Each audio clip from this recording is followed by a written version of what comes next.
isolating ourselves from this tradition, this historical tradition. I think we need to embrace the tradition.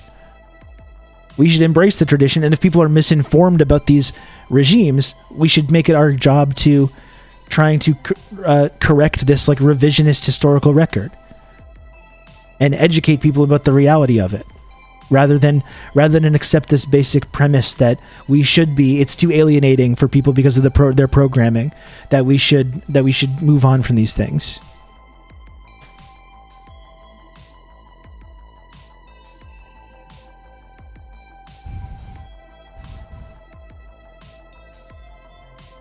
I'm also one of the scary socialists as well. Yeah, but that's what I mean. It's like pretending that we're not that hasn't really bought us any credibility on the left. All it has done is completely we've like willingly self-marginalized essentially by taking this stance and jettisoning all that historical tradition, severing ourselves from this like long-standing international project of building socialism. We haven't really gained anything from severing ourselves from that.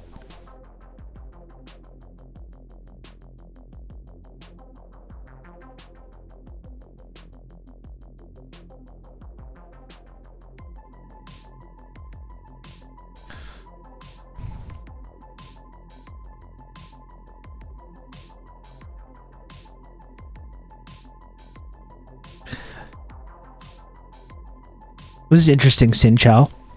Maybe people did bully Biden into doing something. Remember when Winston Churchill said, "I hate Indians, they're a beastly people with a beastly religion," then left 3 million of them to starve to death? Yeah, absolutely. Of course. Which should be a one of the worst black marks in the big black book of the victims of capitalism and colonialism, but of course it does not, because such an institution does not exist.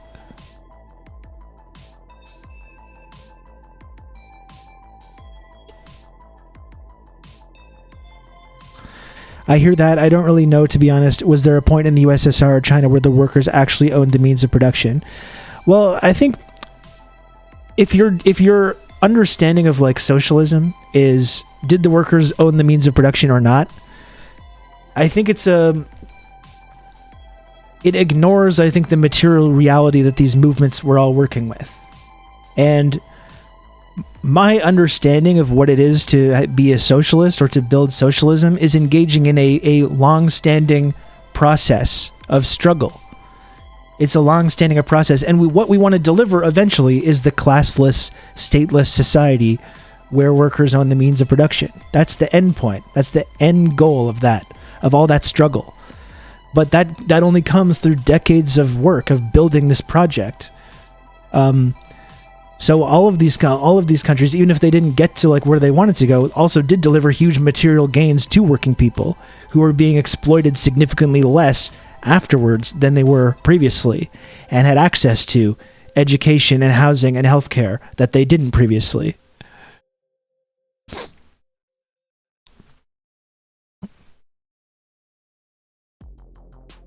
Also, we can't forget that these people comparing Stalin to Hitler are literally engaging in Holocaust denial, which we should have zero tolerance for. Yeah, and I mean the way that these two figures and these two movements are conflated is just a central building block in our like education system, in our understanding of these political movements. Adhering to optics in a fascist society does nothing to further our cause. Socialism is inevitable and has to be actively suppressed. So adopting the narrative of the people fighting socialism does nothing but aid their cause. Yeah, this is kind of how I feel about it. And I also understand that it is because the way people have been brought up, it is really alienating when you start saying like, oh yeah, the USSR, I thought that was a good thing. That completely, that is alienating for people. But I think that's an opportunity to educate people and an opportunity to get our analysis of history out there to people, and I don't think we should shy away from that. That's going to be a long process. That's a long process of changing that analysis.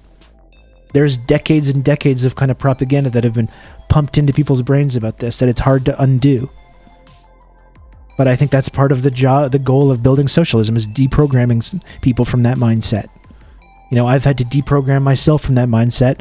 I've done my best to do what I can do to help deprogram others and help them to see this kind of perspective as well.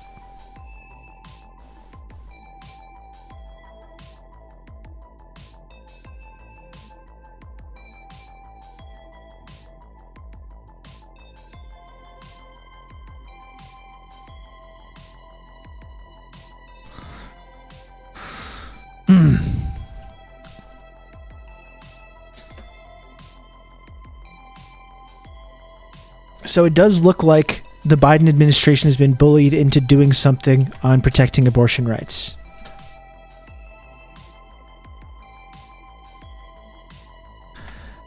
Biden side, and exactly what people have been saying, right? Just fucking stop allowing these like corrupt, bankrupt institutions limiting you from what you can do.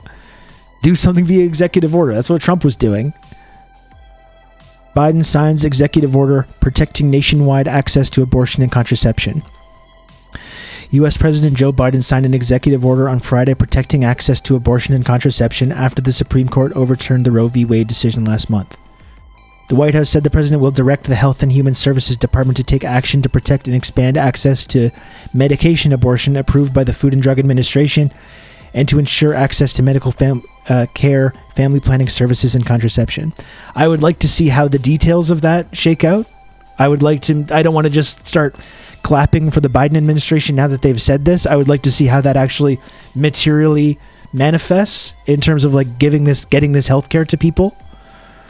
Yeah, they must have gotten a really bad poll result. Seriously, yeah. Or like we saw those reports of like Democrats starting to freak out about it.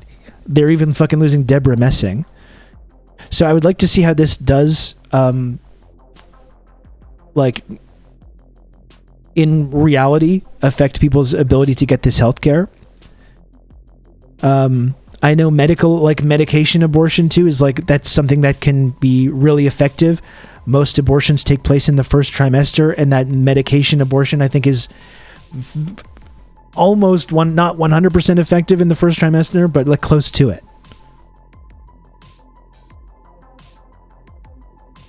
Deborah Messing was the straw that broke the camel's back. They were just like, we've lost Messing.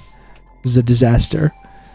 She's still in her rant. She was like, I got them elected, and now she's going to be able to say she got them to do this as well. We all thought Sarandon was the Hollywood actress with all the political power. Really, it's Deborah Messing all along. I love how this is all going down. They're on conference calls with celebs. Yeah. Yeah, I would just, I get, it's good that they're doing this. I would like to see how this manifests in actual reality before we start congratulating anybody.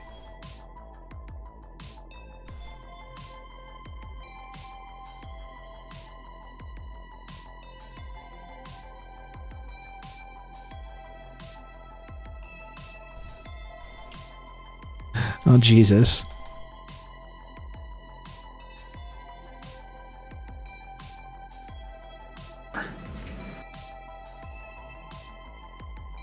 Power. It is noteworthy that the percentage of women who register to vote and cast a ballot is consistently higher than the percentage of the men who do so. End of quote. Repeat the line. Women are not without electoral and or political, or maybe precise, not and or political power. That's another way of saying that you, the women of America, can determine the outcome of this issue. I don't think the court, or for that matter, the Republicans, power. It is noteworthy that the percentage of women who register to vote and cast a ballot is consistently higher than the percentage of the men who do so. End of quote. Repeat the line. Let me repeat the line.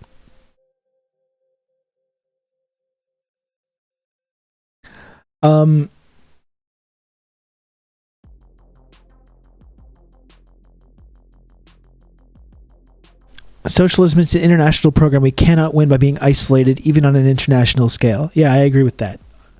Like I've said before, when you talk about, I think that's one of your primary, being a socialist in the West, especially, that's like your primary job is to be an internationalist, first and foremost. Let me circle back on that line, Jack. Yeah, that's right.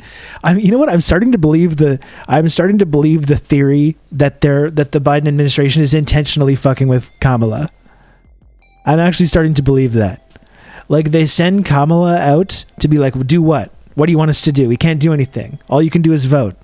And then, like, 5 days later, you got Biden being like, oh, here's, I'm doing this thing now. I swear, I do think there's the Biden team is, like, intentionally trying to undermine any possibility that Kamala will ever be, like, a electable figure. They just give her everything that's, like, completely impossible. And just, like, cops are always the pawns, yeah.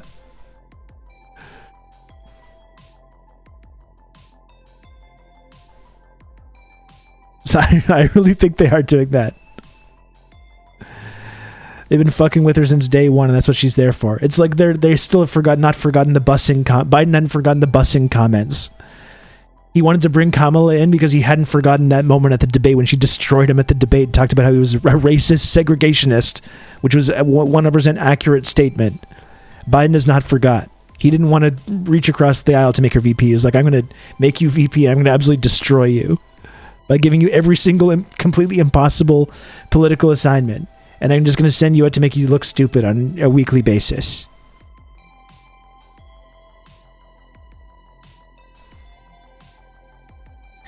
Mayo Pete is a transportation secretary during a fuel crisis. Yeah. And he's saying how we need to, like, export our knowledge, our best practices to everyone else. No, they don't have to work hard to make her look dumb. They don't, but they're really going the extra mile.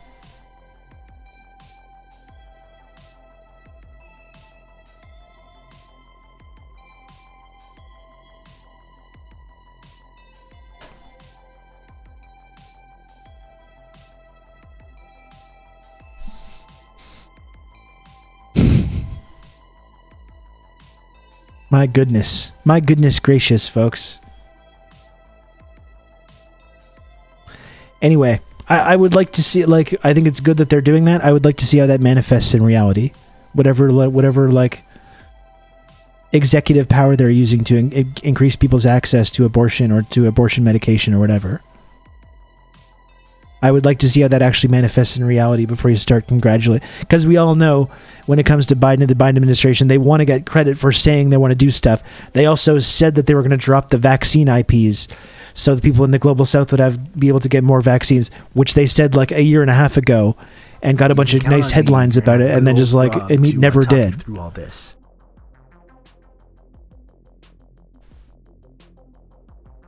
Thank you, GMO Radio. Thank you for the gifted sub, GMO Radio. No, we didn't do Shinzo yet, Red Scary. We didn't do Shinzo yet. I just mentioned that all our guys are going down lately.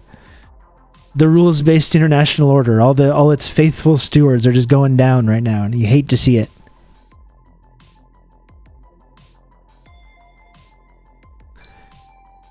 Shinzo died from collapsing after a gunshot was heard. Very unfortunate. Biden's statement on that is hilarious. I didn't read that. I saw Hillary Clinton's. All the ghouls are coming out. Justin Trudeau. All the ghouls are coming out to talk about how wonderful he was, which is, it should be a good example of like whether we should how we should feel about it.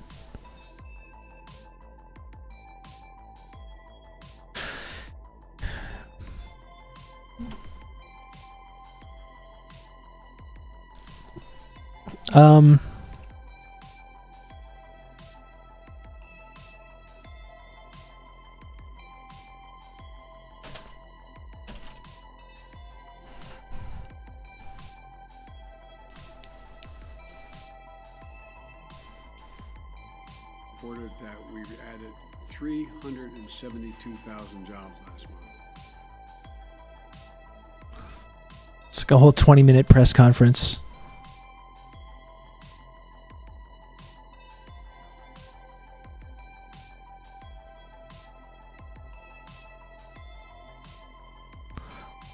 This was not a decision driven by the Constitution. Let me say it again. This was not a decision driven by the Constitution. And despite what those justices in the majority said, this was not a decision driven by history. You've all probably had a chance to read the decisions and the dissent.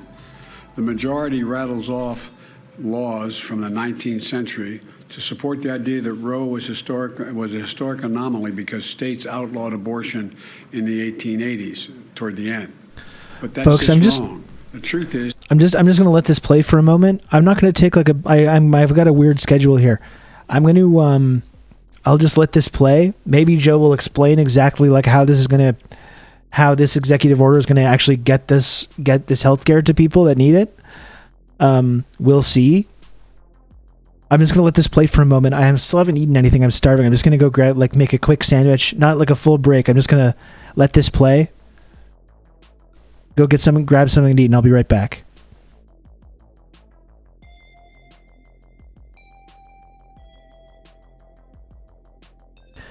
Tinfoil moment. Shinzo shot 7/7/22. The last major assassination before that, Moise in Haiti, 7/7/21.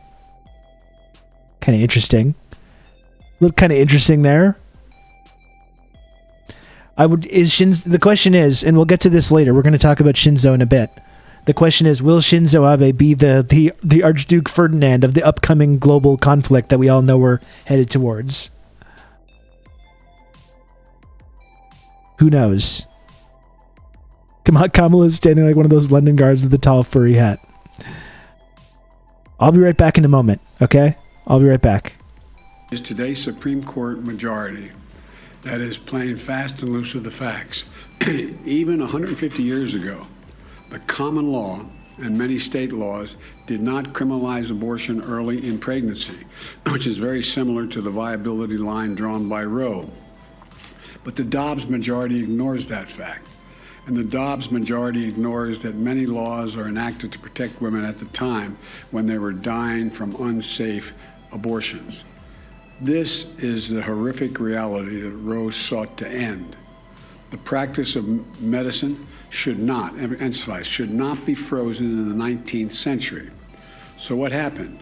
The dissenting opinion says as clear as you can possibly say it. And here's the quote. Neither law nor facts nor attitudes have provided any new reason to reach a different result than Roe and Casey did. And all that's changed is this court, end of quote. All that's changed is this court. That wasn't You've about just the become an Constitution elite or the member law. of the Friendship It was about Triangle. a deep, long-seating antipathy toward Roe and the broader right to privacy. As the justices wrote in their dissent, and I quote, the majority has overruled Roe and Casey for one and only one reason, because it has always despised them, and now it has the votes to discard them, end of quote. What we're witnessing is a giant step backwards in much of our country. Already the bans are in effect in 13 states. 12 additional states are likely to ban choice in the coming weeks. And in a number of these states, the laws are so extreme, they've raised the threat of criminal penalties for doctors and healthcare providers. They're so extreme that many don't allow for exceptions, even for rape or incest. Let me say that again. Some of the states don't allow for exceptions for rape or incest. This isn't some imagined horror. It's already happening. Just last week, it was reported that a 10-year-old girl was a rape victim in Ohio. 10 years old. And she was forced to have to travel out of the state to Indiana to seek to terminate the presidency and maybe save her life. That's last part is my judgment. 10 years old. 10 years old. Raped, 6 weeks pregnant, already traumatized, was forced to travel to another state. Imagine being that little girl. I'm serious, just imagine being that little girl, 10 years old.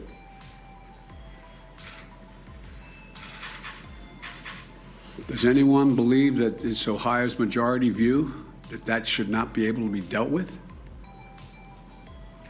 Or in any other state in the nation? A 10-year-old girl should be forced to give birth to a rapist's child? I can tell you what I don't. I can't think of anything that's much more extreme. The court's decision has already been received by Republicans in Congress as a green light to go further and pass a national ban. A national ban. As long as I'm president, it won't happen, because I'll veto it. So the choice is clear. If you want to change the circumstances for women and even little girls in this country, please go out and vote. When tens of millions of women vote this year, they won't be alone. Millions and millions of men will be taking up the fight alongside them to restore the right to choose and the broader right to privacy in this nation, which they denied existed. In the challenge from the court to the American women and men, this is a nation. The challenge is go out and vote. Well, for God's sake, there's an election in November. Vote, vote, vote, vote. Consider the challenge accepted, court. But in the meantime, I'm signing this important executive order. I'm asking the Justice Department that, much like they did in the civil rights era, to do something, do everything in their power to protect these women seeking to invoke their rights. In states where clinics are still open, to protect them from intimidation, to protect the right of women to travel from state that prohibits seeking the medical attention that she needs to a state to provide that care, to protect the woman's right to the FDA-approved, the Federal Drug Administration-approved medication that's been available for over 20 years. The executive order provides safeguards to access care. A patient comes into an emergency room in any state in the union. She's expressing and experiencing life-threatening miscarriage. But the doctor is going to be so concerned about being criminalized for treating her, they delay treatment to call the hospital lawyer who is concerned the hospital will be penalized if the doctor provides the life-saving care. It's outrageous. I don't care what your position is. It's outrageous. And it's dangerous. That's why this executive order directs the Department of Health and Human Services, HHS, to ensure all patients, including pregnant women and girls, experiencing pregnancy loss, get emergency care they need under federal law, and the doctors have clear guidance on their own responsibilities and protections, no matter what state they're in. The executive order protects access to contraceptions that I'm about to sign. Justice Thomas himself said that under the reasoning of this decision, this is what Justice Thomas said in his concurring opinion, that the court should reconsider the constitutional right to contraception, to use contraception, even among married couples. And what century are they in? And equally important, this executive order protects patient privacy and access to information, which, looking at the press assembled before me, probably know more about it than I do. I'm not a tech guy, I'm learning. But right now, when you use a search engine or the app on your phone, companies collect your data. They sell it to other companies, or they even share it with law enforcement. There's an increasing concern that extremist governors and others will try to get that data off of your phone, which is out there in the ether, to find what you're seeking, where you're going, and what you're doing with regard to your health care. Talk about no privacy. No privacy in the Constitution. There's no privacy, period. This executive order asks the FTC to crack down on data brokers that sell private information to extreme groups, or in my view, sell private information to anybody. It provides private health information. It protects private health information in states with extreme laws. And the executive order strengthens coordination at a federal level. It establishes a task force led by the White House Department and the Department of Human Services, focused specifically on using every federal tool available to protect access to reproductive health care. You know, let me close with this. The court and its allies are committed to moving America backwards with fewer rights, less autonomy, and politicians invading their most personal decisions. Remember, the reason of the decision has an impact much beyond Roe and the right to privacy generally. Marriage equality, contraception, and so much more is at risk. This decision affects everyone, unrelated to choice, beyond choice. We cannot allow an out-of-control Supreme Court working in conjunction with extremist elements of the Republican Party to take away freedoms and our personal autonomy. The choice we face as a nation is between the mainstream and the extreme, between moving forward and moving backwards, between allowing politicians to enter the most personal parts of our lives and protecting the right of privacy. Yes, embedded in our Constitution. This is a choice. This is a moment, the moment to restore the rights that have been taken away from us, and the moment to protect our nation from the extremist agenda that is antithetical to everything we believe as Americans. Now I'm going to sign this executive order. President Biden speaking from the Roosevelt Room at the White House, getting ready to sign this executive order to protect reproductive rights for women and help protect abortion access. You can see there he was flanked by Vice President Kamala Harris and Health and Human Services Secretary Javier Becerra. Also, Deputy Attorney General Lisa Monaco on hand as well.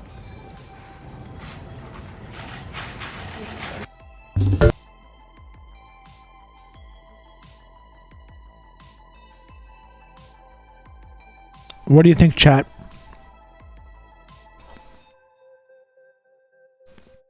What do you think? Are you convinced? Are you convinced? Is this going to do anything? You know, it is kind of like, I think it's a weird political position to hold. To say on one hand, he admits that the Supreme Court of the United States has become this partisan institution that is, he said this in his speech. It's a partisan institution that's been taken over by extremist elements in the Republican Party, just the fucking Republican Party. But he admits that the Supreme Court has completely become this partisan institution controlled by these reactionaries to roll back rights for millions of people. He acknowledges this, but he's not doing anything to actually challenge the institution of the Supreme Court. He's signing this order to try and undermine some of the damage that they're doing, but he's leaving the institution, which he admits, this institution which he himself admits has been captured by these extremist interests. He admits this, but he's leaving this institution, this partisan, captured, extremist institution, just leaving that in place. By the way, Plunger Man, thank you for the 5 gifted subs 10 minutes ago. I didn't see that. Thank you, Plunger Man. I was getting a sandwich. I appreciate that.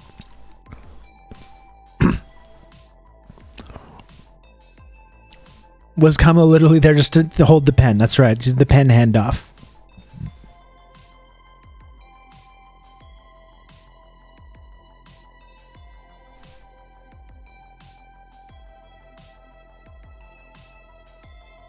We are as convinced as you must have been, not hearing any of it.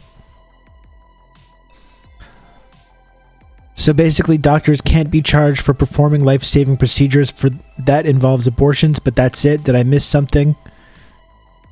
And maybe we get abortion and contraceptive meds somehow. Okay, so that hasn't been made clear to anybody, I guess. How that's going to work. Well, as usual, I think it's as usual, I think it makes sense to hold off on congratulating these people before it becomes clear how exactly any of this is going to look.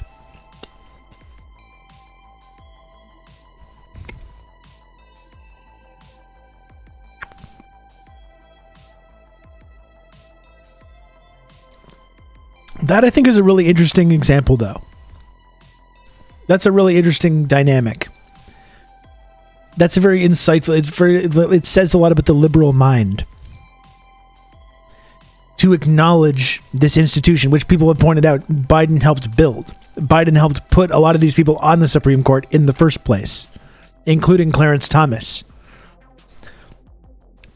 So after he spends his whole career helping build this institution, now he's the president. He acknowledges that it has become partisan and it has become captured by extremists, and it is trying to bring America backwards. It is trying to roll back rights for millions of people. He acknowledges this, but will not do anything to actually interfere with this institution in any way. I think that's really fascinating.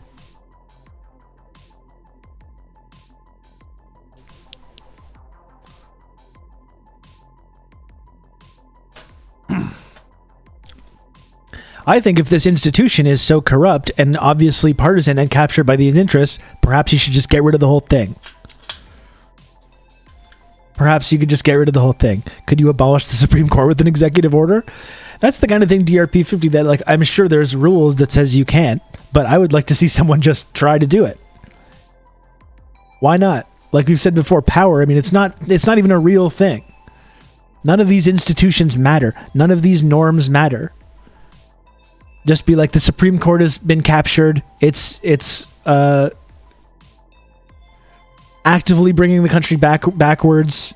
It's undemocratic. I'm the president. I'm signing a piece of paper that said it doesn't count anymore. It's gone. I'm just signing it. And just dare people to figure it out. Dare people to say no.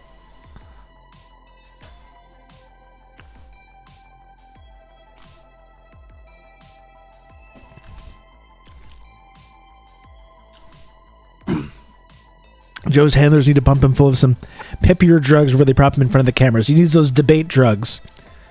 That debate cocktail. Well, this is the thing. I think he's trying not to rock the... Of course, Biden's trying not to rock the boat too much. If he abolishes the Supreme Court, imagine the Republican outrage calling him a dictator and calling to overthrow the presidency. The thing is, they're going to do that anyway. Right? That was the whole Obama strategy. Well, you can't do this because then the Republicans will call me a dictator. I can't give people too much health care. We've got to give this like conservative plan. I can't completely just pull our troops out of these foreign countries.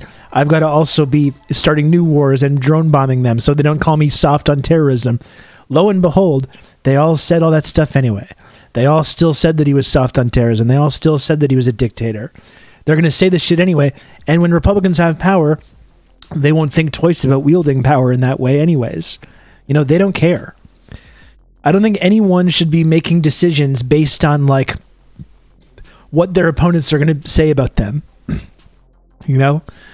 We talked about that in the context of, like, the Democratic primary the other day as well. But it matters here as well. I don't think anyone should be making decisions based on, like, oh, well, if I do this, then my opponents will be able to say this about me. Pre-reacting to reactionaries. This is the liberal way. This is how they operate.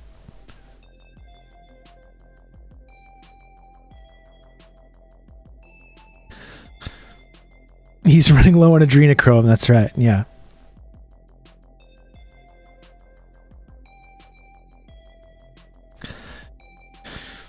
If you don't enforce Supreme Court decisions, it becomes ineffective. You don't even need to abolish it. They overturn the state gun laws. Well, good luck. We will still enforce them. What are they going to do? And I guess that's when it comes down to, like, when you get the people to enforce them, what are they going to do? There's the whole problem with the massively reactionary infiltration of all these, like, law enforcement communities. Most of these people would probably arrest Biden before they actually, like, followed through on that.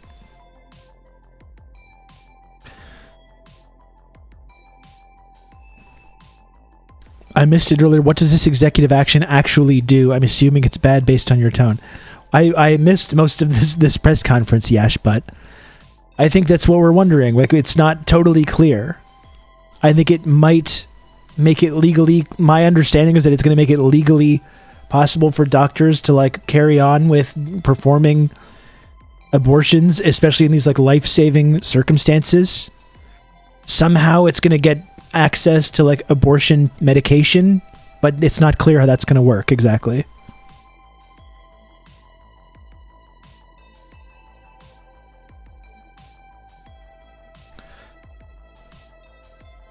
And yeah, I agree with that. Matron's militia. In the presidential debates, he and Trump both literally shouted law and order, which is the American equivalent of the Nazis' Gleichstellung. It's not even centrism. His tough on-crime policies, domestically and imperialism internationally, make him firmly far right. Yeah, I mean, it speaks to how grotesque America's political system is that someone like Joe Biden could even be ever considered to be a moderate or centrist. in most countries, he's a far-right conservative.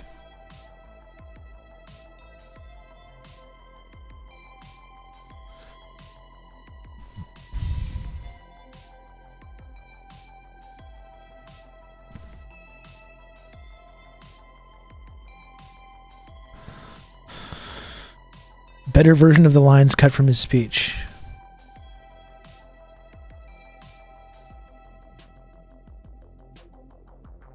Yeah, no, I did. We saw that one where he repeats the line. Let me repeat the line, because it says repeat the line in the teleprompter. Brandon does it again. Dark Brandon.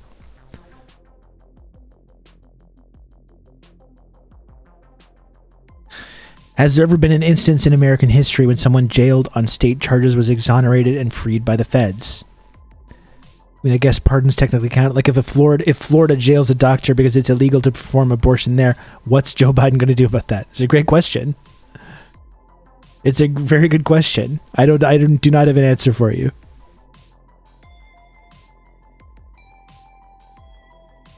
Do not have an answer. I'm guessing not all that much. And whatever power is going to be enforced by this executive action, that's only as long as Democrats hold the White House that's going to be effective.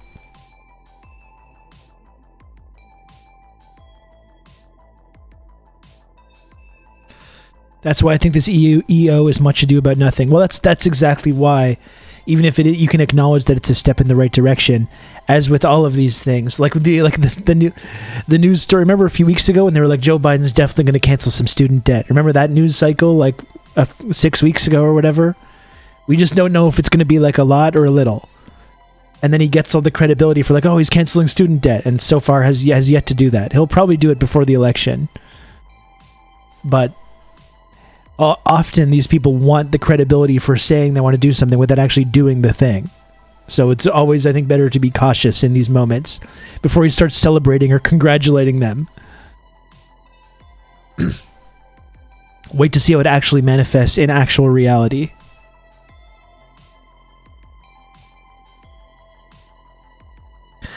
They sent troops to enforce desegregation laws back in the day. Army is under federal government. I guess but there's a whole, like, Lamport, like there's a whole faction of the military establishment, like in DHS, which is like extremely reactionary. DHS, which has like operated, like there's factions within the security state, right? So I don't doubt that they could send federal troops to do things, but there's elements of the security state that are very hostile to that kind of an action.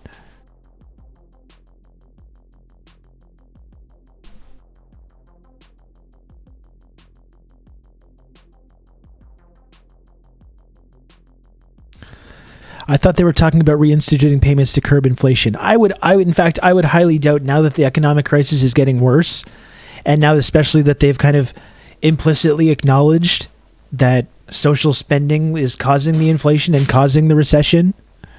I'm sure they won't cancel debt now because they'll know that people will yell at them. If they cancel student debt now for anybody, people will yell at them about causing inflation, so they're not going to do it on that level.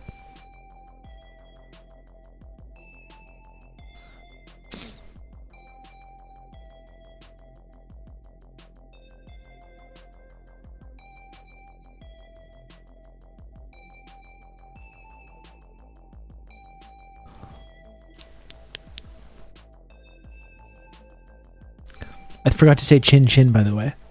Chin chin, everyone.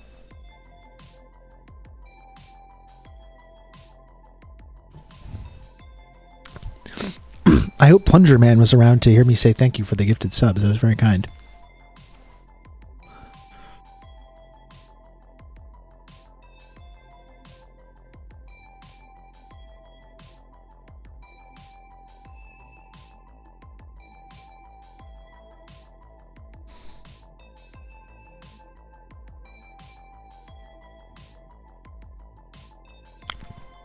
Oh, thank you, Plunger Man.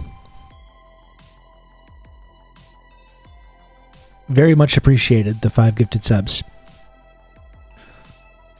After 9/11, a general went on TV and said we're in a holy war, so that's cool. Well, here's another like freaky thing as well, to talk about what Biden was saying.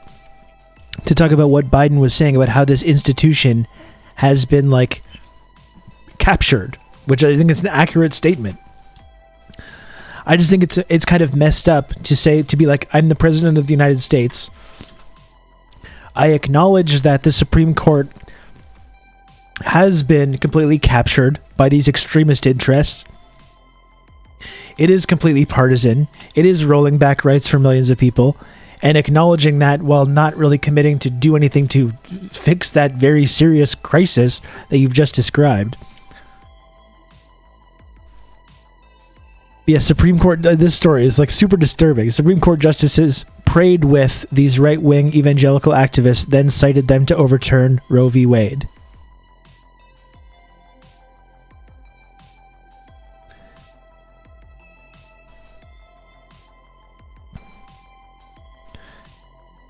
A right-wing evangelical activist was caught on tape. Shit, why am I over here?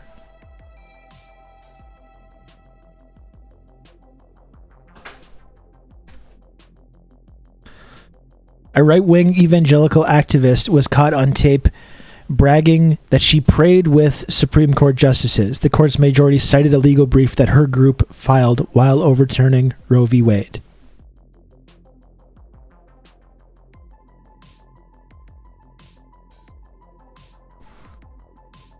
I don't know if I can hear this hot mic thing. I don't have to subscribe to Rolling Stone in order to do this.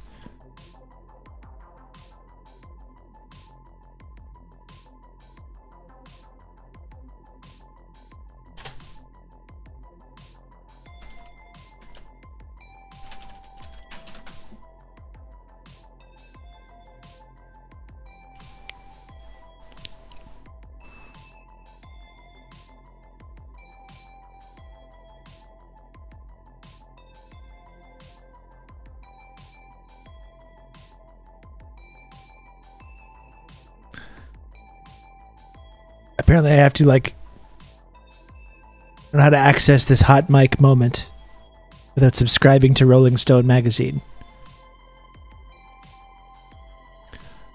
Probably a sign that this institution needs to go, though, I would say.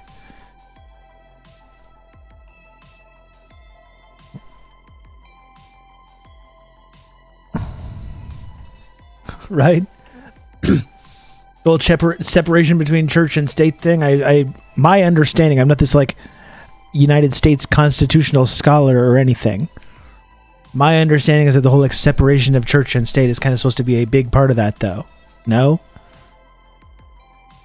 When the Supreme Court, like, it's already this, like, robe-wearing council of elders that determine all the laws for everyone. And it's not only bought out by corporate interests, but by these extreme reactionary evangelical interests as well. What else do you coordinate? I run a ministry behind the court. Oh, you're the church behind the court? Can I have your card? It's not really a church, we're a ministry center for the justices.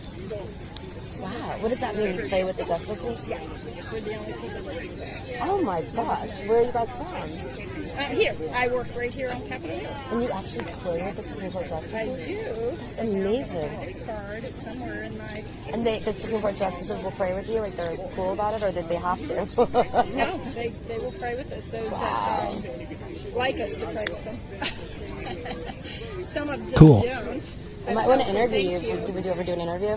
Not on that. Okay. Because that's totally off the record. Cool. Very good.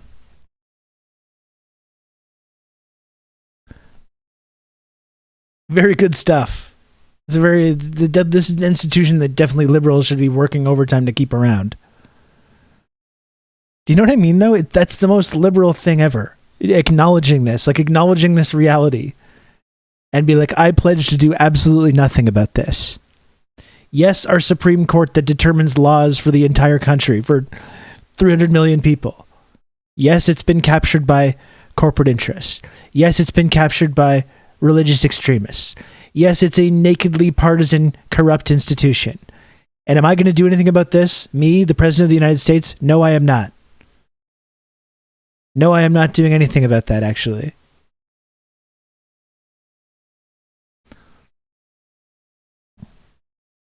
I love when people gloat about their terrible acts and then say after, off the record. That's not how that works. That is not how that works at all. It's also really annoying that people separated the Constitution into this clause and that clause. I mean, just the idea that laws today in the year 2022 are being determined for the fucking U.S. Constitution, written by these like syphilis-having slave owners. It's so fucking backwards.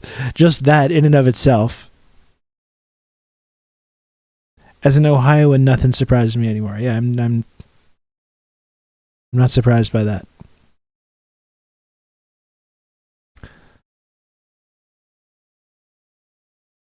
If you ask them to do something, you're doing a Trump or a Russia. Every section of the government is fundamentally undemocratic, even the fact that the House used to have a proportional constituency. Like, it was never, what was a democracy, and there was measurable ways in which it's gotten worse over time. Yeah, I mean, the whole fucking United States government has no democratic legitimacy. But especially, like, in a fundamentally illegitimate and undemocratic institution like the U.S. government, I think the United States Supreme Court is extra. It's like extra illegitimate. It's even more illegitimate and undemocratic. I mean, just the fact, all this stuff about how many justices have been appointed by the Republican Party versus the Democrats, versus which party has like won the popular vote in each election.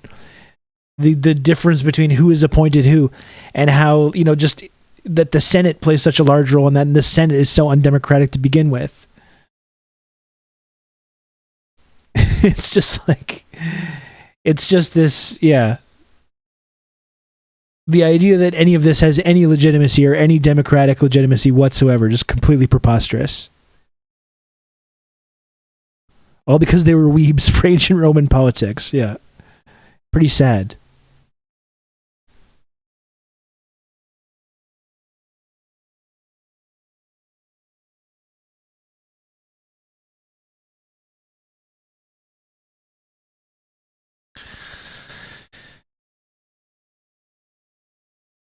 As an ex-fundamentalist, this has been so frustrating because ex-evangelicals and the like who have been warning about this for decades are all complete libs. Yeah, well, it's, once again, Moss World, as you see, it's like the lack of class analysis.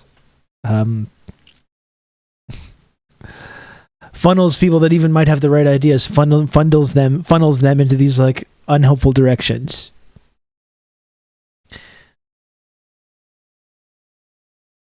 The USA has perfected the liberal magic trick of convincing that terror is only found outside America and their system is perfect. Yeah. I mean, it's like that whole Bette Midler tweet is the ultimate example of that phenomenon, right? Where it's like they can only understand this as like if they put Taliban robes on beards on the justices and puts like a burqa on the female justice. That's the only way it makes sense. The only way this institution could be, you know, cruel and undemocratic is if it was taking place in one of these foreign countries. And it's like, no, this is a totally homegrown phenomenon.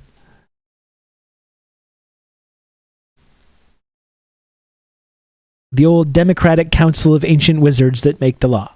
Yeah. Good system.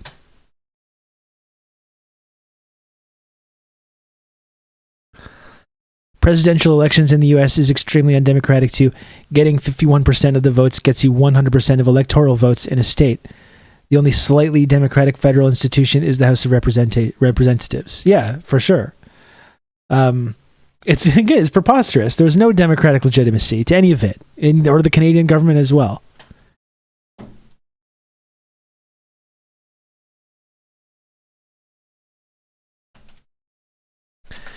And it's weird, like the Canadian Supreme Court, there's definitely, it's less nakedly corrupt and partisan, even if it is based in like this like lack of democracy. But I will just remind you, if you think the Canadian Supreme Court has any more legitimacy than the American Supreme Court, maybe politically it's slightly better.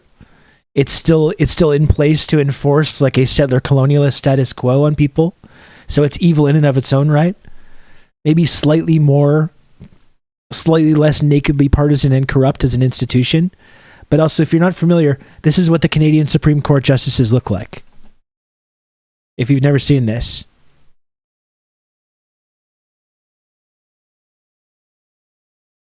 You tell me if this is like an institution that makes sense. You tell me. This, by the way, this is not like a special Christmas themed image, by the way. This is not like a special Christmas themed Supreme Court image. This is how they always look. This is the Canadian... this is not a bit, by the way. You might think I'm doing this thing where it's like I show you this ridiculous picture and I suggest that it's just some normal part of Canadian culture. Ha ha ha, you think I'm doing like a joke? No, this is not a joke. This is not a joke or a bit. This is the Canadian Supreme Court. And people will still tell us that this is a real country.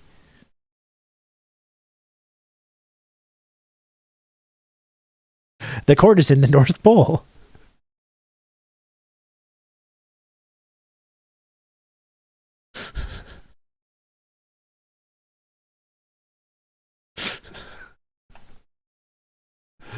Pretty ridiculous, huh? Pretty ridiculous.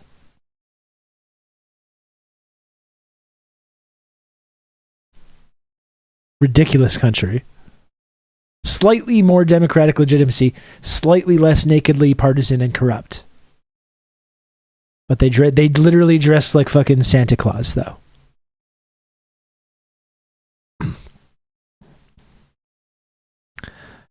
Canada's real Mounties arrest Robert Rousseau for sedition.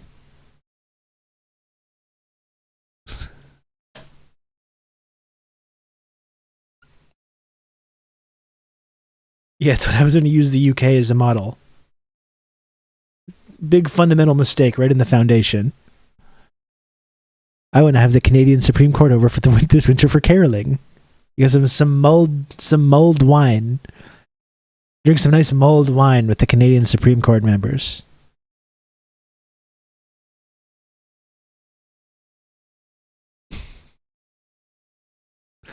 That's right, Canadian laws are made by Santa.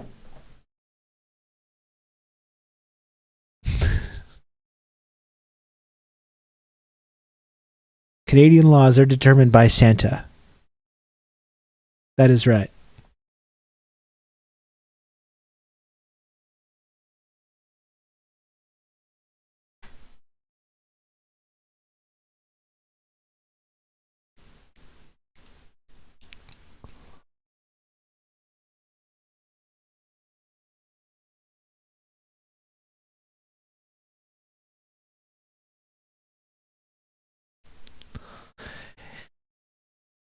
And the way that the Supreme Court is like, the way that they've gutted the EPA and everything, it's like how do you acknowledge that this problem exists and then just not be suggesting, not proposing alternatives to this?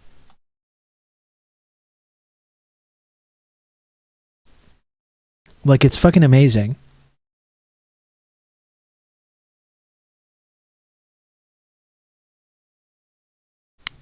They're often referred to by an acronym, KISS, Knights in Santa's Service. That's correct. That is true. Yeah. Very true.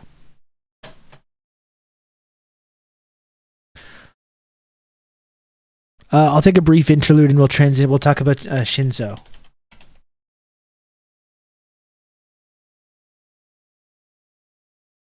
Okay? Brief interlude. Brief interlude.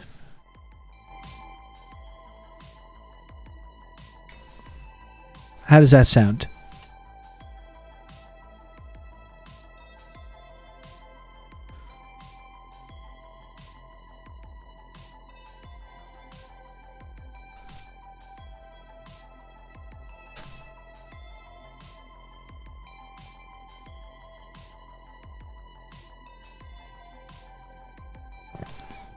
I do have to take this moment to remind everyone as well.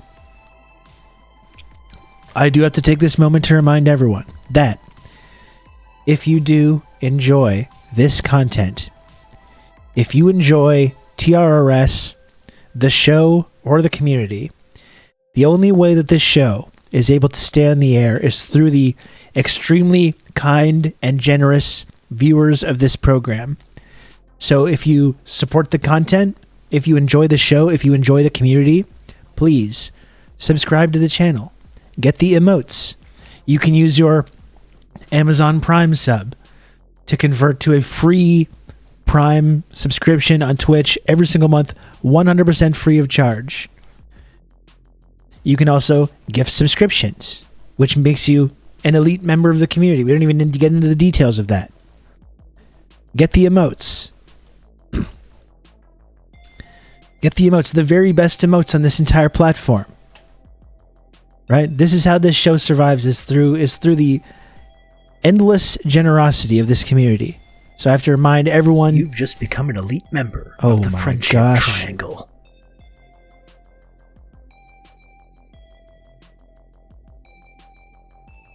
Supported by viewers like you, the lines are open during the interlude. If you're trying to give subs, then stay in line. Gen X Bushy, thank you so much, Gen X Bushy, for the 10 gifted subs. That's so kind of you. Good Lord. I really appreciate that, Gen X Bushy. Thank you.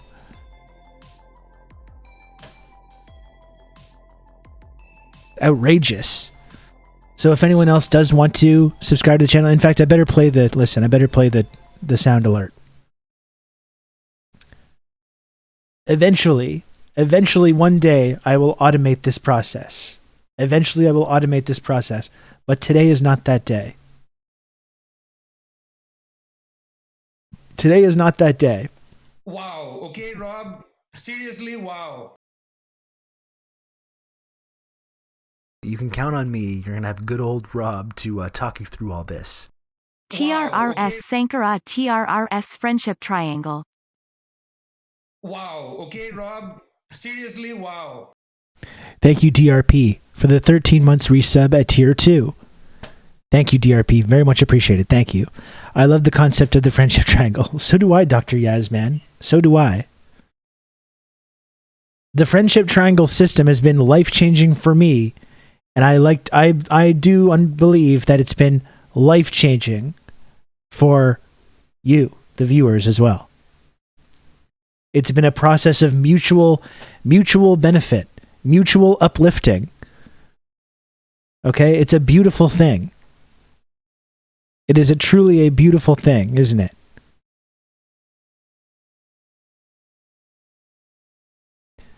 A symbiosis, if you will.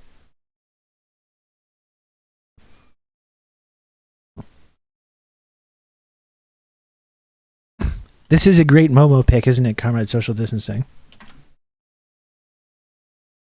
And look at my cat as well. And when you do subscribe to the channel, I get to purchase the expensive cat food that's good for Momo's digestive system. Okay? The regular food is not good for a digestive system. I've got to get special food. And when you subscribe, this is what you're supporting.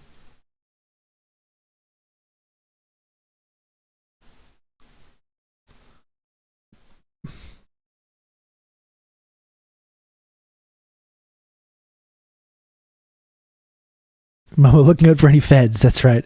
It's like if someone photoshopped like an AK in there, it would be like that Malcolm pic. It'd be like that Malcolm X pic. She was holding an AK-47. My slub jail sentence is ending next week, I've heard. We'll see, Squatch. You're gonna have to have a slub parole hearing. We'll see. We'll see. And by the way, next week will be the last week of the show for the foreseeable future. Not to alarm anyone. We're finishing this week out strong. We got a full week next week, and then I'll be off. There will be no more Rob Rousseau show for at least 1 week. At least 1 week. It's not really the end of the season. I think the end of the season is more like November. It's like the summer schedule. It's the sweep schedule or whatever. Why are you saying it that way? I don't know. I'm trying to like scare people.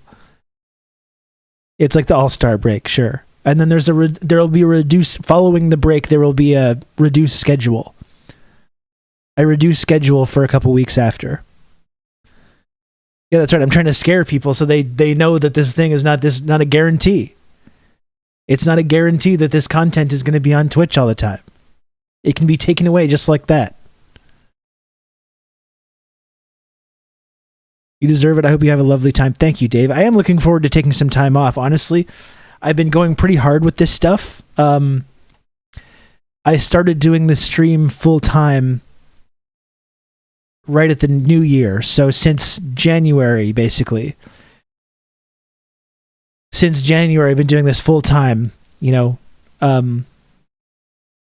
has been great. I've really enjoyed it, but I think it's like if six months straight of doing this show every single day, or sometimes, taking the odd day off, but every single day, mostly.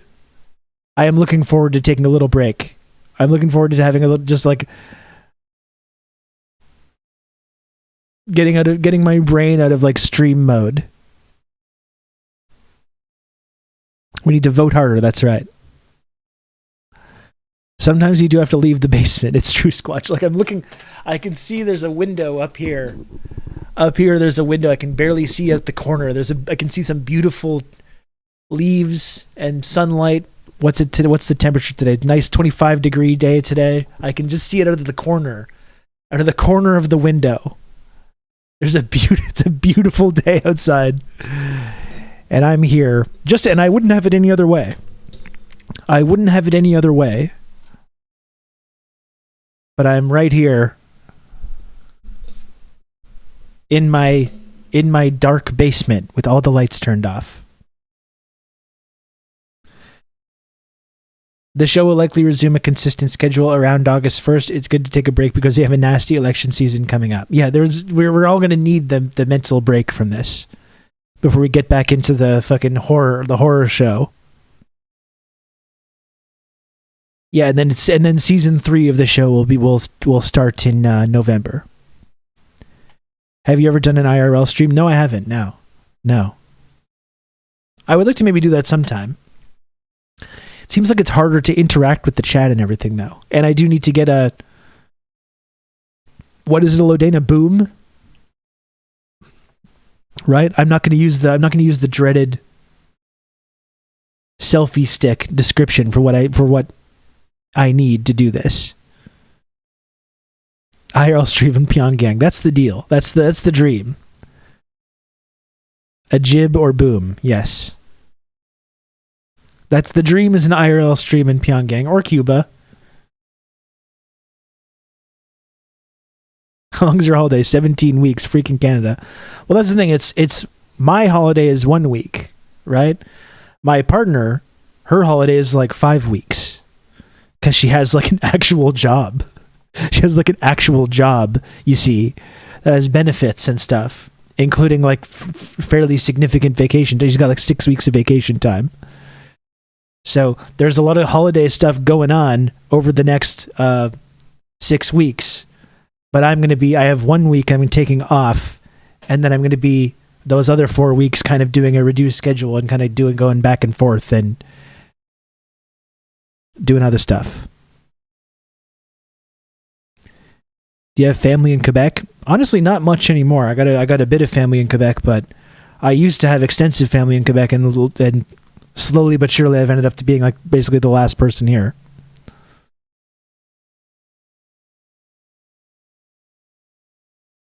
I really got to get my ass to Cuba. Yes, you do. Yes, you do. We will do a TRRS meetup in Cuba. Okay? Mark my words. Mark my words. We will do it.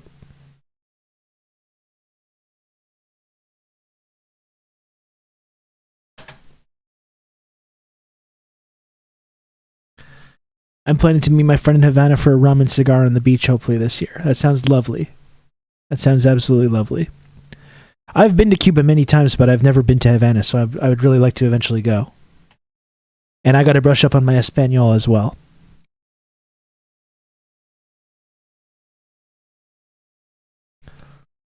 So folks, do we have any more takers? Any more takers that want to subscribe to this channel and help keep this content on the air? I'll give you another couple minutes. Anyone else that wants to subscribe and help out the show, again, it's super helpful. can't describe how helpful it is for people to subscribe, donate bits, gift subs, use their Amazon Prime sub. It helps keep the show on the air. You can count on me. You're gonna have good old Rob to talk you through all this. What did I want to put on here? Shit.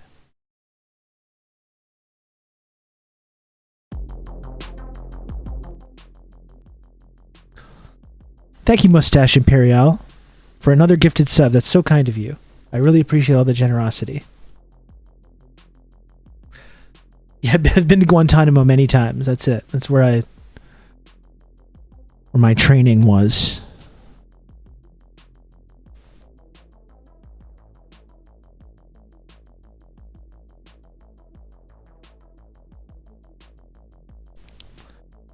How's the process of traveling to Cuba from the U.S. these days? I actually don't know. I don't think it's very easy because they, after Obama correctly started normalizing relationships with Cuba, obviously all that got rolled back, and good old anti-communist conservative Uncle Joe, Grandpa Joe, rather, has not re-normalized those relations. So I actually don't know.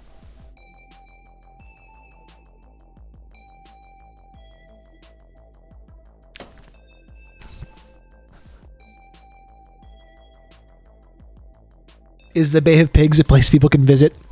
I'd love to go there and laugh and laugh. That would actually be great, yeah. I mean, I'm sure you must be able to visit. I would love to go and do the squat with like the like you do the squat pose to get a photo. That would be a good place for that.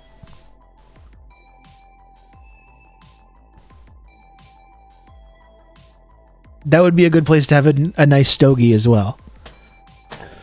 I've talked before, I'm not a big like stogie fan, but I think if you're going to have one, that would be a great place to do it.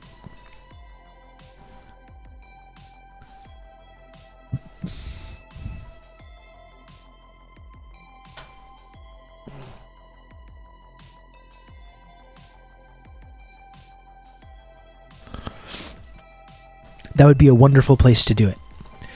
I guess should we transition to talking about assassinated former Japanese Prime Minister Shinzo Abe?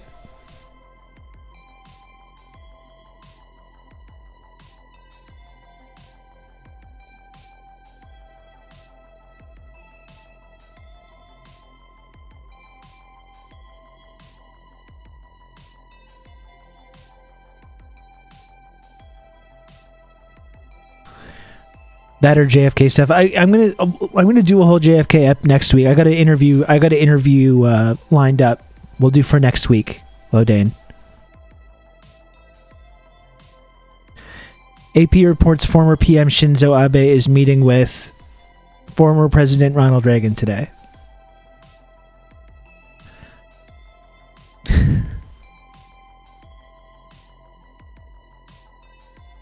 I'm fascinated by the weird gun. It is weird, isn't it? It's bizarre. What a bizarre thing. What a bizarre moment.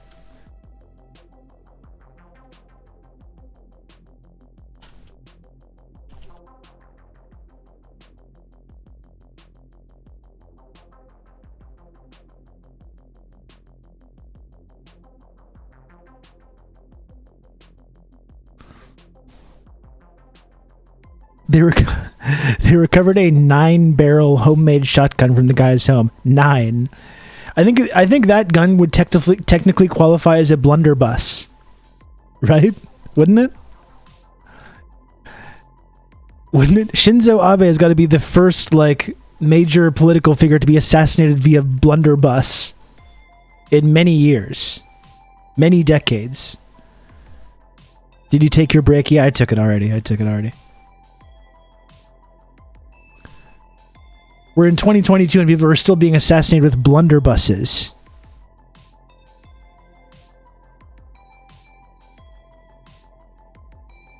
What the fuck?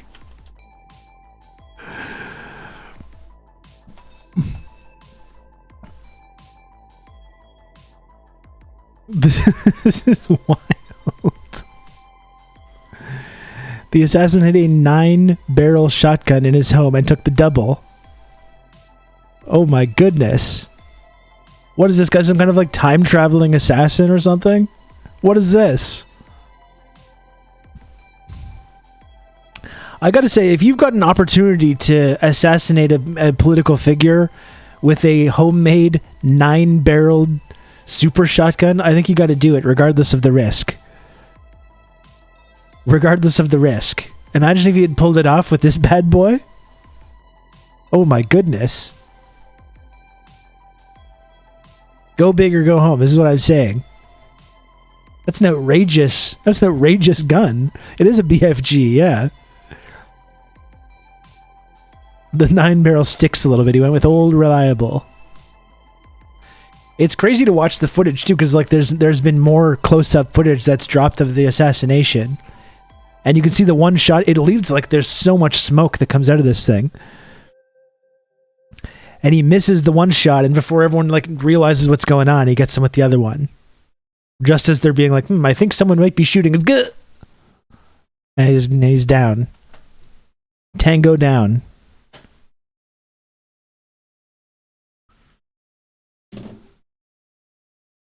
Yeah, weirdos trying to claim Hideo Kojima was the assassin. I saw that, yeah. They're blaming fucking Hideo Kojima.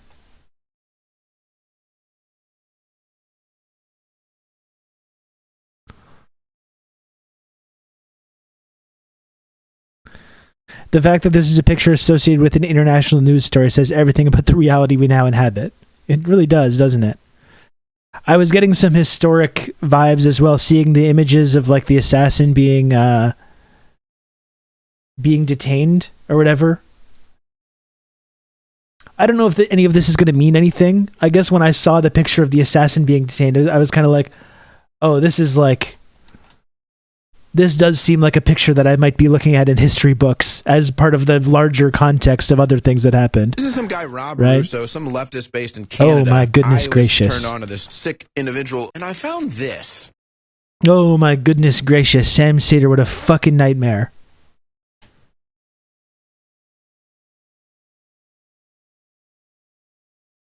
Oh my goodness. Majority Report, thank you very much for the raid. I appreciate it a lot. Thank you, Majority Report. Thank you. I am Rob Rousseau. You might know me from Twitter.com. You might know me from the Insurgents podcast. You may not know me at all. And you might just be sitting there saying, who's this guy? I don't know. But that's who I am, Rob. Thank you for joining the show. Smash the follow button if you want to chat. In fact, I would say just smash the follow button regardless, whether you want to chat or not. I think it's really important that you not only click the follow button, but really forcefully make it count. Make it count. Okay? When you hit that follow button.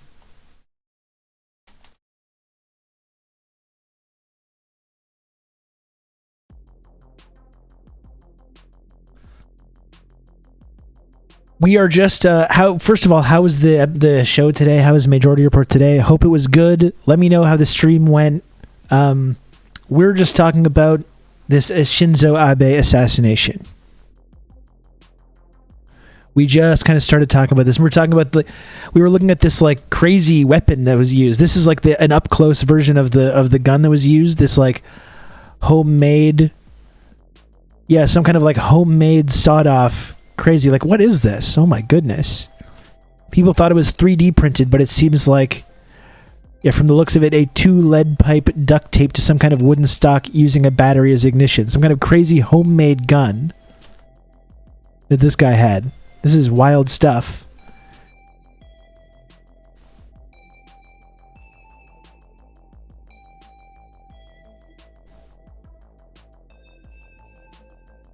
This shit is 5D printed. Too much Destiny discourse. Who's doing Destiny discourse? And yeah, it does. Yeah, the elect Biden push him left strategy finally paying off. I said yesterday, me trying to be Mr. Bipartisan. I try to chime in on Twitter.com, and everyone gets mad at me as usual. Everyone gets mad at me for this very reasonable statement. All kinds of people get mad at me, and then look who was proved correct. Look who was proved correct right away. That's right, me. Anyway, here's the 9-barreled version. Because if you thought that one homemade gun that he used to carry out the assassination was something, this is like the Mach A or something, Mach B.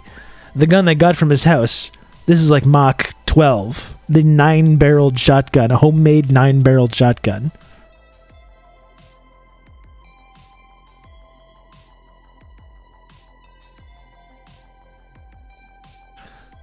The 9-barrel was just there in case they use slurp juice on Abe. Exactly. You want to have an answer for that if they bring out the slurp juice. Yeah, that's what I was just saying. Squatch, the guy's using one of the blunderbuss weapons from the time travelers in the movie Looper. That's what I think we're on the same wavelength because I made the exact same joke. I really do think this guy was some kind of a time traveling blunderbuss wielding. There's some science fiction story that's playing out right now that we're only seeing getting little glimpses of it. We're seeing the top of the iceberg, and below the waterline, there's all kinds of crazy shit going on.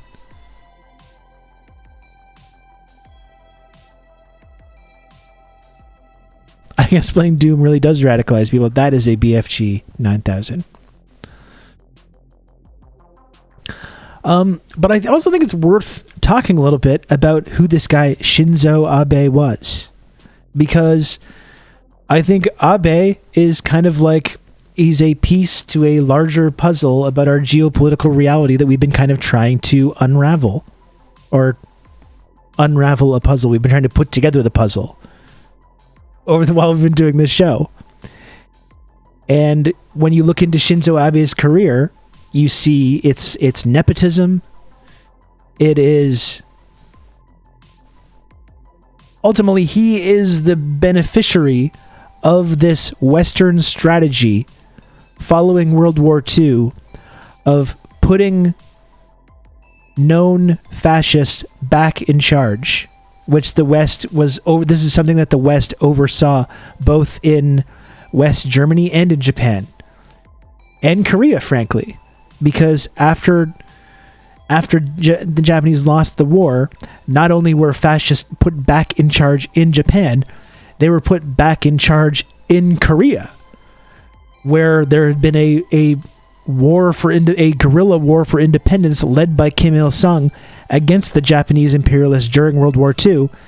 Not only were Japanese fascists put back in charge in Japan, including Shinzo Abe's grandfather, they were also put back in charge in Korea after they had lost this war to the Korean people, which was, of course, that was the beginning of the Korean War. Because obviously, people in Korea who had been victims of this kind of horrific colonialist violence on the part of the Japanese were not actually too thrilled about these exact people being put back in charge by the Americans after they had been overthrown during the war. Lo and behold, they weren't too thrilled about this.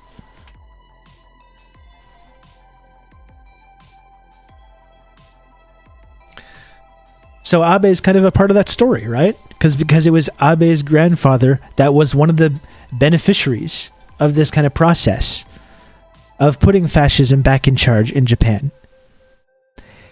And a lot of what Abe himself, I think it was James in the Discord was referencing Shinzo Abe as Japan's Chrystia Freeland. I think that's kind of an interesting analogy.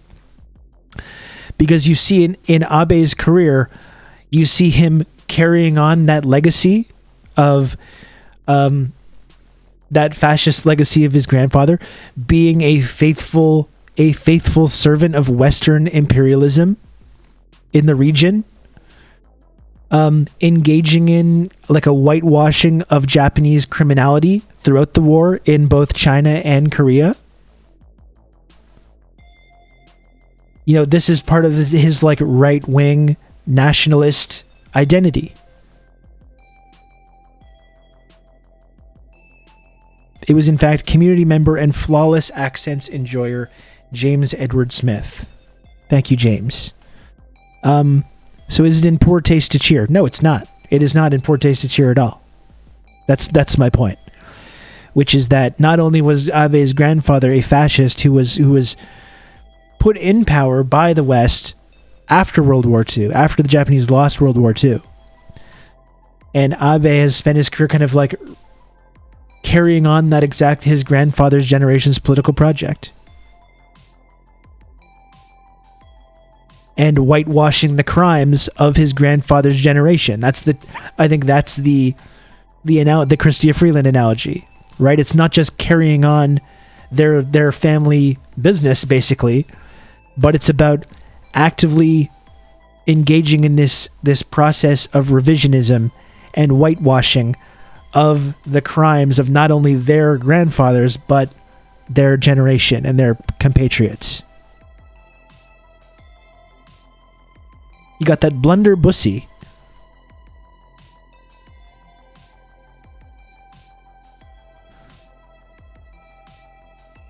He's basically a normal Canadian or American or Canadian politician. And it's just, you can see just like all the ghouls coming out of the woodwork, whether it's Justin Trudeau, Hillary Clinton, Biden himself.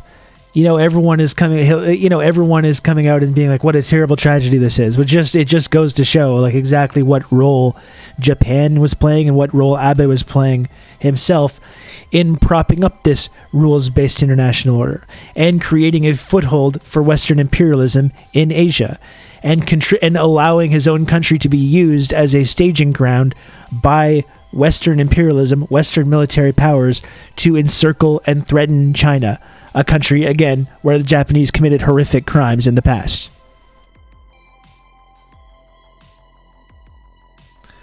Yeah, Clinton touting his feminism, just chatting mad shit. Yeah, noted feminist.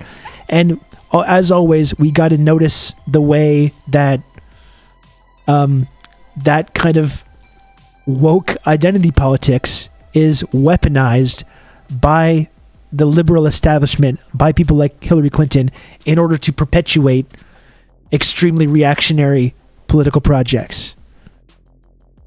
That's a perfect example of it. Woke Shinzo Abe, it is his feminist credentials. Aaron Good talking about U.S. involvement with the far right in Japan. Okay, this is actually, I'm glad that you linked this. Thank you, Duttmeister, for linking this. Because not only is this something interesting that I want to take a look at, but Aaron Good will be a guest on this podcast. I've been talking to Aaron Good about coming on. I'll try to get him for next week because I want to do a whole thing talking about Kennedy. Aaron Good should be joining us to talk to us about this kind of stuff.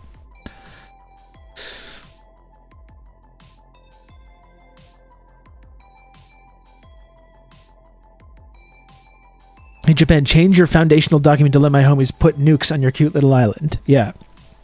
Again, after America committed such horrible violence in Japan as well, to afterwards how they've acted as this faithful servant of Western power since that time. It's really fucking unfortunate, isn't it? Because again, it was the Japanese ruling class that were engaging in horrible crimes during World War II and horrible imperialism and colonialism prior to that. It was the Japanese ruling class. It was not the average Japanese person. But the United States dropped nuclear weapons on millions of average people that had nothing to do with any of that. And in the decades following that horrific war crime, Japan has acted as this loyal, faithful servant of Western power.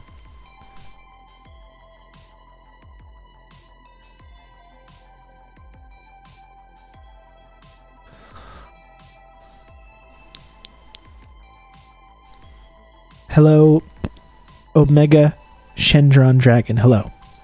What is up?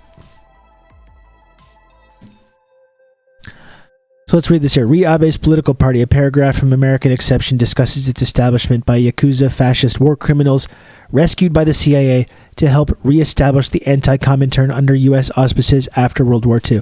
So that's what I was saying. Abe's family is a big part of this puzzle. It's the puzzle of the Fourth Reich. It's a puzzle that we've been trying to put together on this show over the last year and a half or so to understand what the real history, the non-Western, the non-pro-America version of post-war history, but the real history, and the evil that was kind of put in place, and the way that the Nazis, the Third Reich, the way that their fascist political project, which was directly inspired by colonialism and the crimes of colonialism, directly inspired by that, how that was entrenched around the world after the war. A big part of that is what happened in Japan after the war, and Abe's family is directly a beneficiary of that. We do be puzzling. So this is from Good's book, American Exception. Japan's post-war political system was even more dramatically dominated through financing by deep political forces. During the Second Sino-Japanese War, Yakuza figure and ultra-rightist Yoshio Kodama was made a commissioned officer, eventually a rear admiral in the Japanese Navy. During the war, he amassed a fortune by selling the gold, diamonds, and platinum that he had procured in China through the traffic of opium and liquor, as well as through outright looting. He transferred vast quantities of stolen diamonds and platinum to an associate before going to prison at the end of the war as a Class A war criminal. Kodama was released in 1948, reportedly following an intervention by the CIA. Kodama went on to become the CIA's top asset in Japan. Funds from the sale of the aforementioned material, around $175 million, were used to establish and fund Japan's Liberal Democratic Party. The right-wing LDP dominated Japanese politics for decades, making Japan into a de facto one-party state, firmly pro-US and anti-neutrality. In post-war Japan, Kodama also used Yakuza gangs to crack down on labor unions and left-wing groups that opposed the US-Japan Security Pact.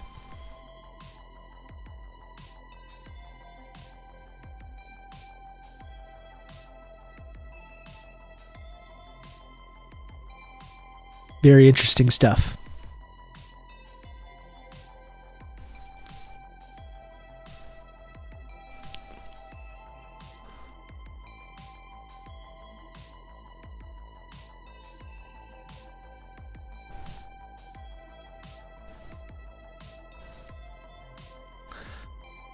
This thread is interesting as well, from historically.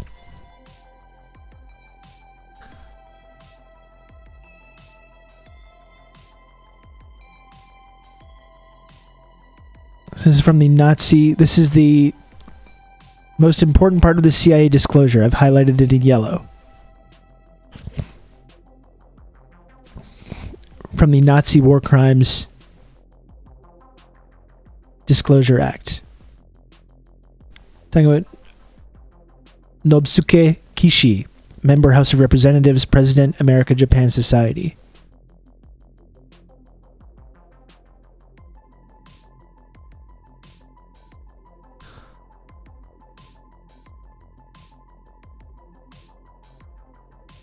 Is that his grandfather?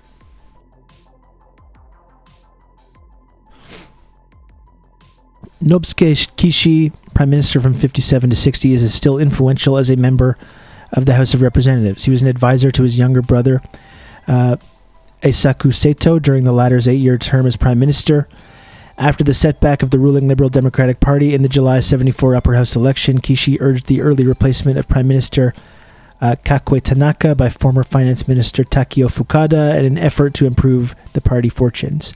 A fervent anti-communist, Kishi was wholeheartedly supported Japan's alignment with the free world, especially the United States, the Republic of Korea, and the Republic of China. He has reluctantly supported Japanese efforts to normalize relations with the People's Republic of China. Okay, so this okay, thank you Carnova and Dudmeister. So this is Abe's grandfather. This is from a CIA disclosure, and again, part of the Nazi War Crimes Disclosure Act. In 1937, Kishi signed a slave decree. There's a horrible image of like emaciated, starving slave laborers below that is probably fine to show, but who knows with Twitch. Kishi signed a slave decree that allowed people to be used as slave labor in mines, factories, or whatever. Thousands were kidnapped.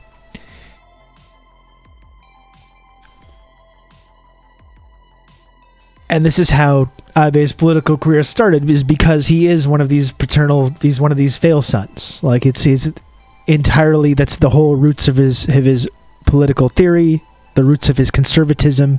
His conservatism is all based on this family lineage. Nixon Plumber, thank you for the 50 friend coin. Thank you.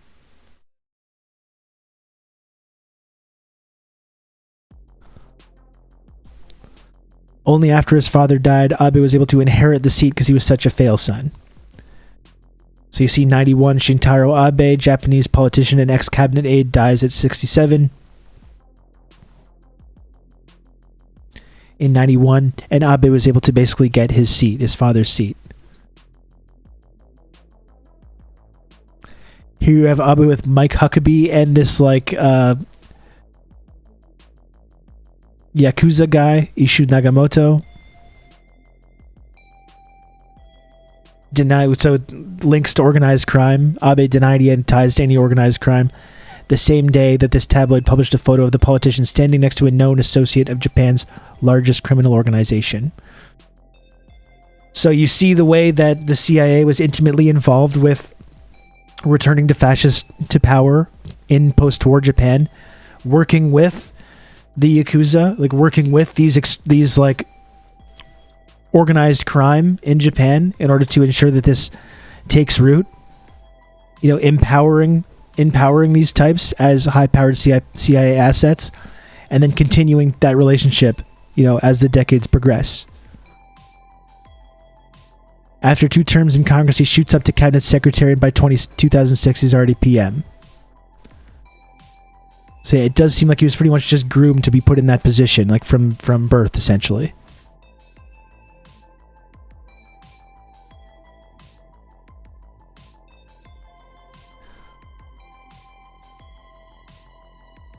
He's also the guy Bush threw up on, right? Well, not Shinzo, was it? But was it Shinzo's father?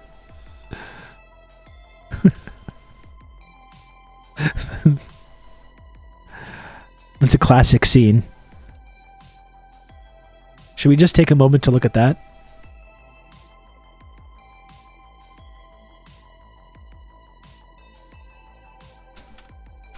We probably should, right?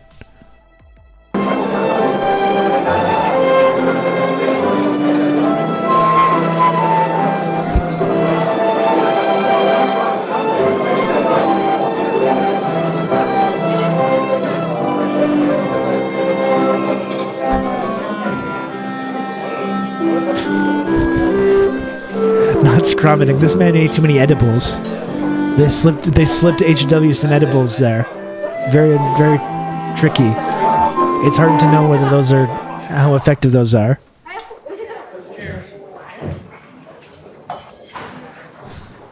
Big help there, Barb. Well, that's it. Barb was there to redirect some of the vomit onto the lap of the Japanese Prime Minister.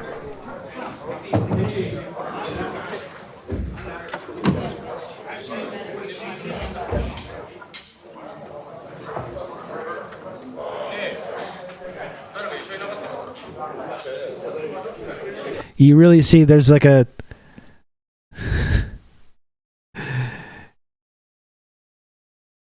It's hard to scrub. She puts the thing over his mouth and redirects the big jet.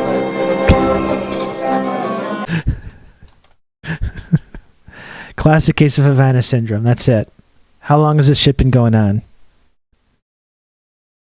What the fuck happened? Well, I don't know. They gave George H.W. Bush an edible, or they gave him Havana syndrome or something. I don't know. This was Dan Quayle's failed coup attempt. He got him with one of those darts in the neck. Gah.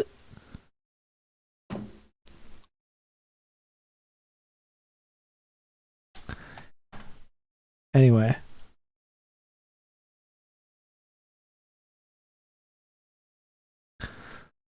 So this is what he oversees: rising child poverty, economic decline, Japan's vicious death by overwork cycle. And this is what, like James was saying, how Abe is like the Japanese Chrystia Freeland.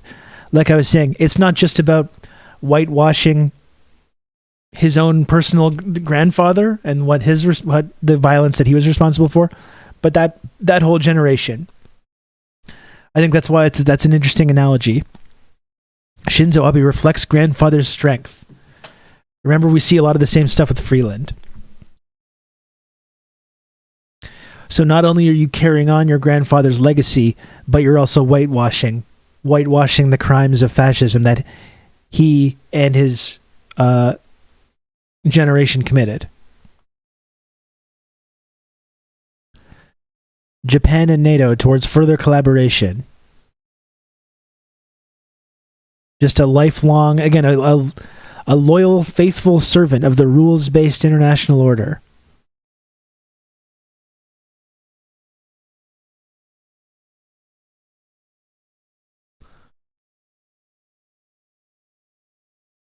Deregulation and privatizing the electricity sector.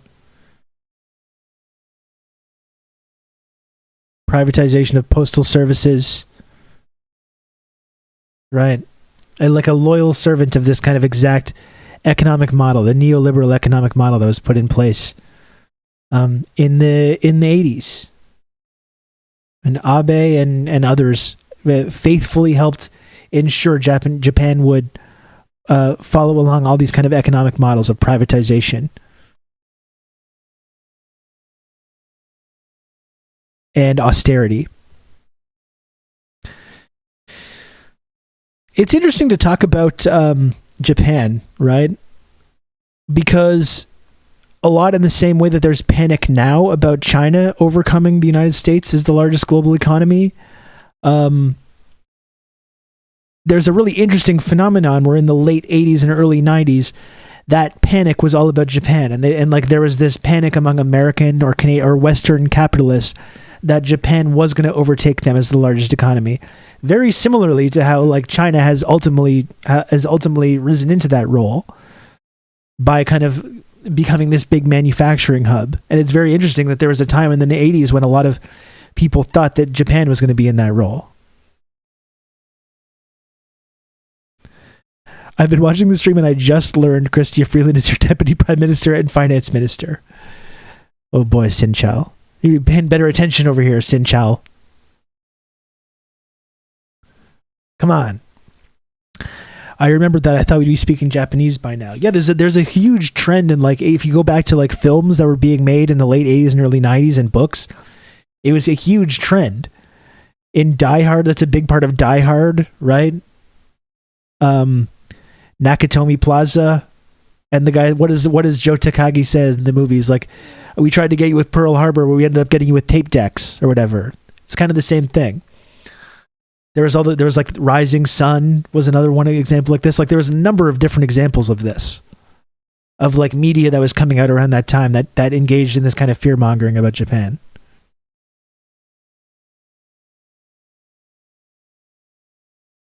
Yeah, Rising Sun, that's right. Biden orders U.S. flags flown at half staff to honor Abe. And exactly, it's like it should not be. You can see how much, Japan and Abe himself have meant as being a key ally for promoting U.S. interests in Asia and providing a colonial foothold for the United States military to encircle China and dominate that region, which is only now being kind of undermined.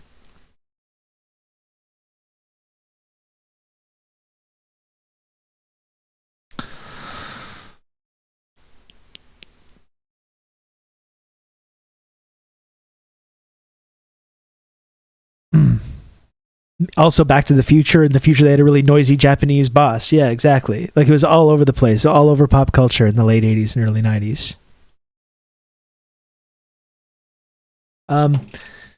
Yeah, I mean, it says a lot, right? Like we talked about Okinawa, right? And how what the crimes that are regularly committed, the sexual violence that's committed on Okinawa, how native Okinawans have been organizing for decades to get the United States military out of Okinawa and out of Japan.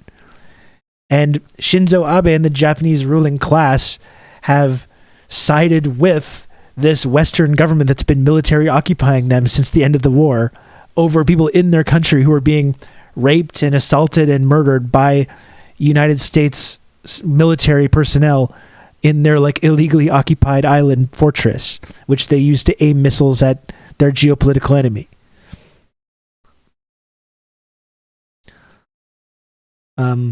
Which is pretty fucking horrible, if you ask me.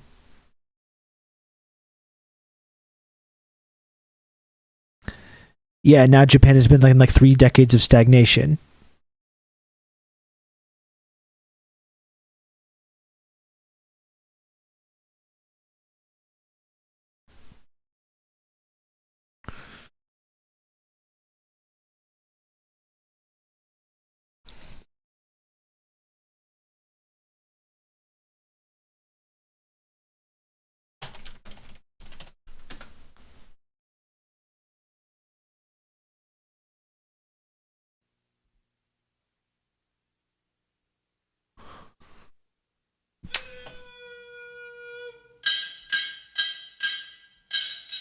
I haven't seen this one for a while.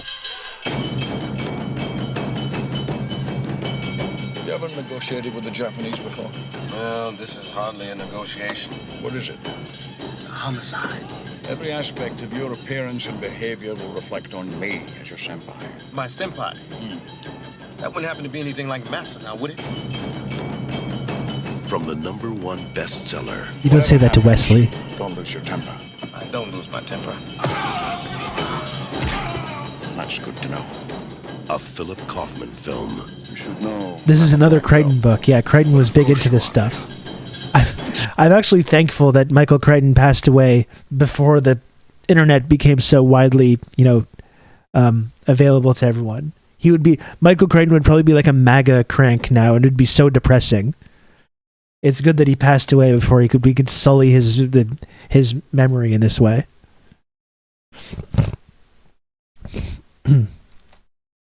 You'd be like the Dilbert guy for sure, yeah. Sean Connery. We're playing that most American of games. Which is what? Catch up. Wesley Snipes. Hey, look, senpai, apple pie, whatever it is you want me to call you. We have a murder here, and I want to solve it. I don't want to hear true confessions. You know what's true? When something looks too good to be true, then it's not true. Business is war. So where does that leave us? Us?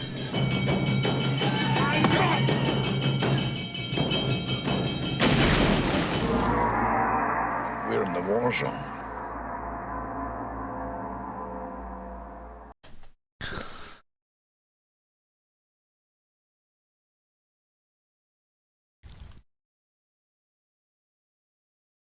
Like hard-boiled Rush Hour, yeah. A little bit taking itself a little bit more seriously. I think Michael Crichton is the one who wrote Billy and the Clonosaurus, that classic all-American novel. The great American novel, Billy and the Clonosaurus. Absolutely. So I don't know what else to say about Abe. I guess that's the interesting question. And I will put the question to you, chat. I'd be interested to hear your viewpoint on this. Will this become like a historically consequential moment, this assassination of Abe? Or was it just going to recede into the background? Is this because we all know we're headed towards this inevitable spiral of global conflict? I know it's easier to ignore that that's happening, and it's easier to pretend that we're not going down that path, which we obviously are. Is Abe going to turn into like a historical figure, like a Franz Ferdinand figure that's going to drastically, exponentially expedite this process, or is it just going to be forgotten immediately?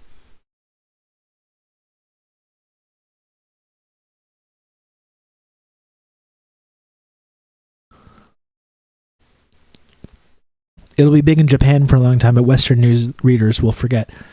Well, it seems as well that, like, even though they've tried to paint the assassin as being like a leftist, I think it's just like another case of one of these like right-wing nationalists getting assassinated by yet another right-wing nationalist that don't think that they're fascist enough. 30 years from now, there's going to be a shitty indie band called Shinzo Abe.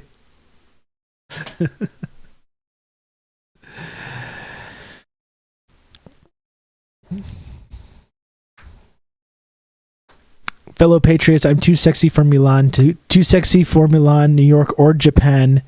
JP Shinzo Pack, stay lit, brother. Oh boy, come on, you're getting spicy. You're getting spicy over here.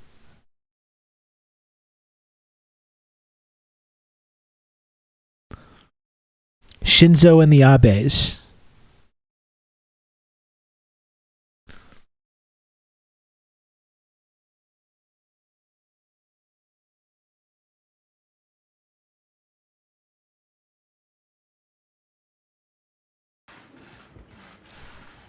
Who can forget this iconic moment?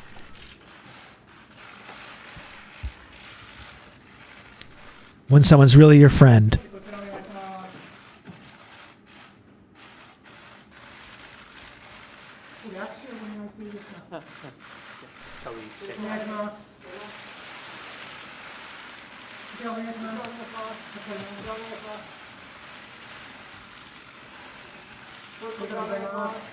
What is this?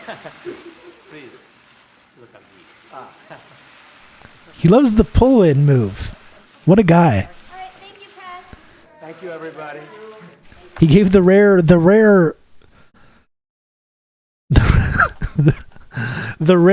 double second hand. The second hand pat. That's nice. That's nice. It's just nice to see two men getting together, right? Just getting together, just two guys being dudes. There's something beautiful about that. There's just something beautiful about it. You might not agree with Donald Trump. You might not agree with Shinzo Abe. You can agree, though, that dudes do rock, though.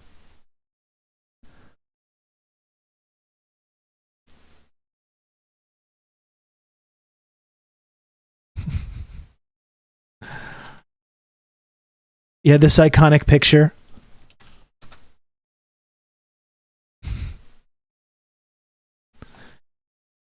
He's kind of backing up Trump in this picture as well.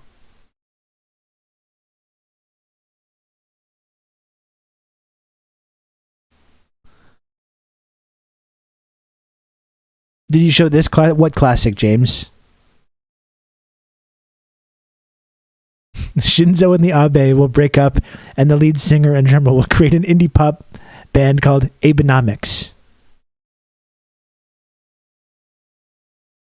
Oh yeah, I forgot about this, James. I forgot. This was a wonderful moment. When it's just like you're just supposed to sprinkle a little. You're supposed to sprinkle a little bit as part of this ritual, and Trump's just like, "Why would I sprinkle a little? I just drop all the shit into the koi pond." These fuckers are hungry.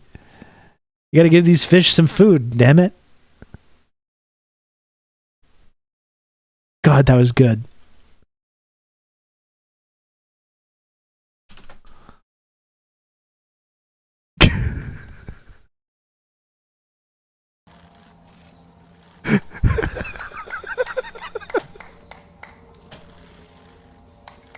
He throws out a few. He throws out a few and he gets tired of it.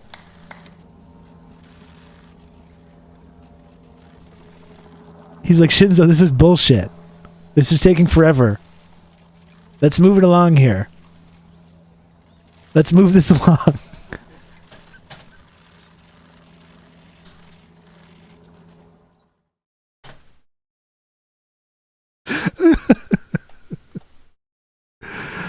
Oh my gosh.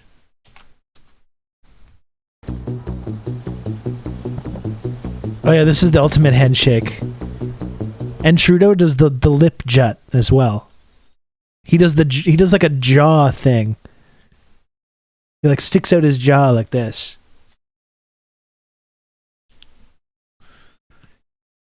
I don't know what this. These people are weird. Weird people.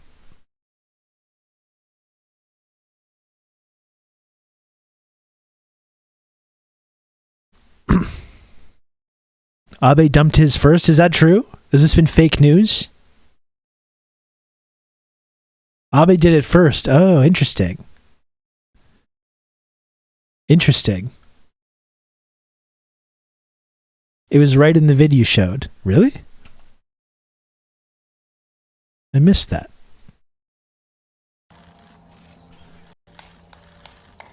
Got Abe.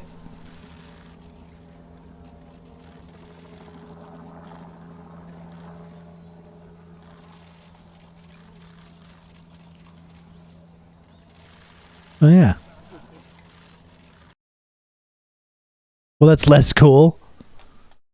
That's less exciting. He tossed a bit. Yeah.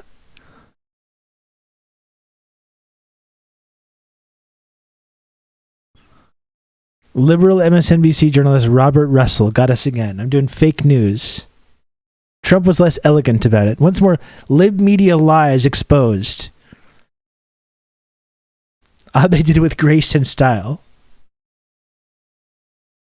It seemed like Abe did have less as well. He's like, I've got a few crumbs here, so I'll just throw those. Trump had like half the thing. He was just like, yeah, get this over with. Yeah. Get this shit over with. I'm sorry for doing lib media fake news. You know, I'm trying to be better than that, folks. I'm trying to be better than that. Afternoon Joe with Robert Rousseau.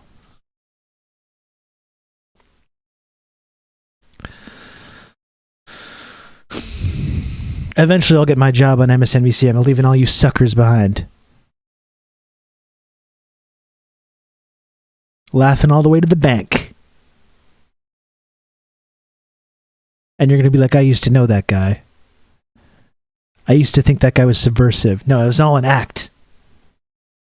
It was all an act. To trick you. Right up there with Jen Psaki. That's right.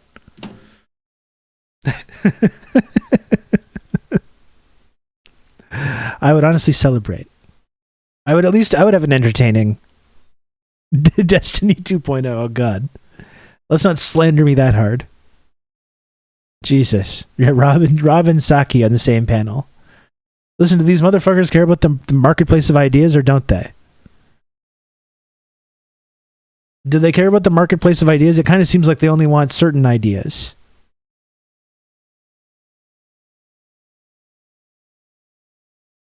They should get me in there as well for some more representation.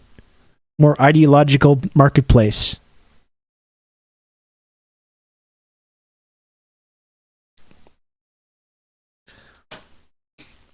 No, not working on a manifesto, though perhaps I should. Perhaps I should be working on a manifesto. Crying when I was MSNBC about being rounded up by Bernie supporters. The Bernie bros are in my menchies again, just because I said that they don't deserve to have health care. Now I'm being being targeted, harassed by these Bernie bros.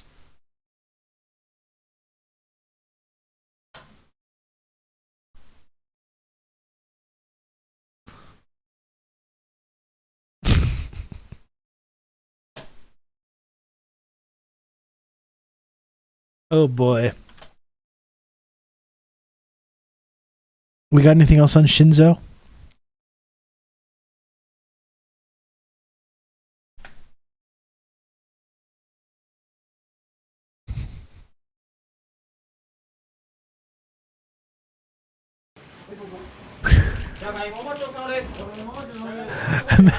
Fucking, what did they give Trump at this meal? Sitting down with Abe for a traditional Japanese dinner? You fucking know Trump ate nothing. Trump ate nothing of this Japanese food. What did they give Trump to eat? Did they like disguise some McDonald's fries or something in there? They did some like sushi, some like nugget sushi or something? Chicken tendies? He had chicken tendies for lunch beforehand, yeah. It's like a toddler, like it's like tempura. They're like, look, it's just like a nugget. And Trump's like, it's not a nugget. I know what a nugget. Eric, I know what a nugget is, okay? I know what a nugget. This is not a nugget.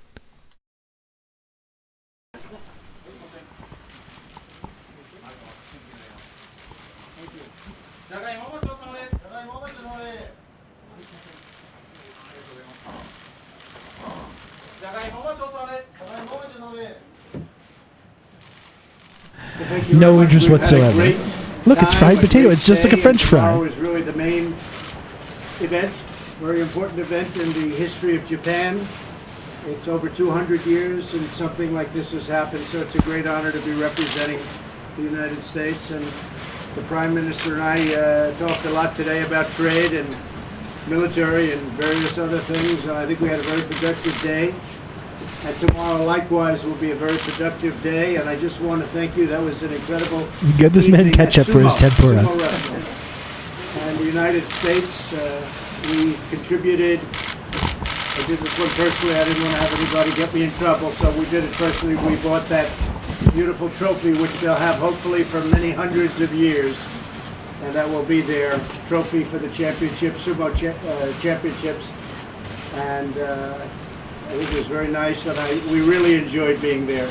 That was something to see these great athletes, because they really are athletes. It's a very ancient sport, and I've always wanted to see sumo wrestling, so it was really great. Thank you very much for being here. Where's Lana? Lana's our sumo expert. I know. Friend of the stream, Lana is very hyped for sumo season. It is awesome. Yeah, I'm not denying that. Not denying that. We got a couple sumo heads here. We got a couple of sumo heads. How much mental trauma did Trump inflict on translators?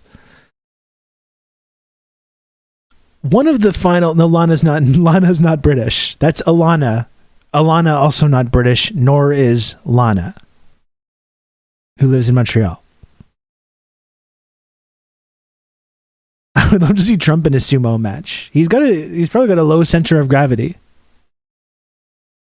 I'm sure he would do okay.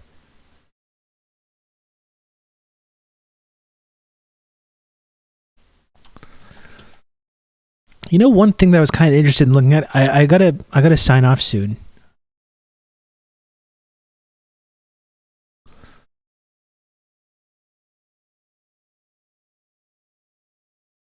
I think there's an interesting phenomenon. This has less more to do with Trump than Shinzo Abe. Of Trump, though, saying things that in retrospect have proven to be totally correct. And again, as everyone knows, I think the Orange Man was bad. Not a Trump fan. But especially when it comes to certain geopolitical events that are happening right now, particularly what is happening with Germany, where you have Germany that has just like jumped off a cliff economically at the behest of the United States. There's this interesting clip from a few years ago of Trump basically predicting everything that's about to happen in Germany and that is currently happening. Germany will become totally dependent. Germany will become totally dependent on Russian energy if it does not immediately change course. Here in the Western Hemisphere, we are committed to maintaining our independence from the encroachment of expansionist foreign powers. Look, they're all laughing at Germany's laughing at him. They're all laughing at him. It has been the formal policy of our country since President Monroe. Interesting. That's probably more of a subject for another time, though.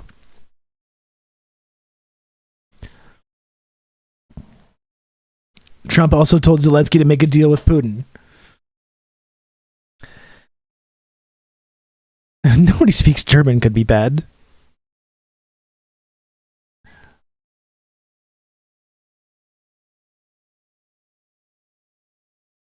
Yeah, I think it's indicative of the way I think that more isolationist idea has become like the purview of the far right, basically. And this whole this pushing back on the hegemony of the Pentagon, pushing back on these the hegemony of these neoliberal institutions. No one on the left is doing that, and it's all happening on the right. It's all being done by the fucking Donald Trumps of the world. That speaks to, I think, a big failure of the fact that there is no institutional left whatsoever to make these arguments, right? When it comes to Pentagon spending, when it comes to invading other countries. When it comes to these big, like, international neoliberal institutions, there's no one that's making any counter arguments on the left. So the only one that's doing it the only time it's ever happening is on the right, which is a big fundamental problem. It's a big fundamental failure of our liberal establishment, I think.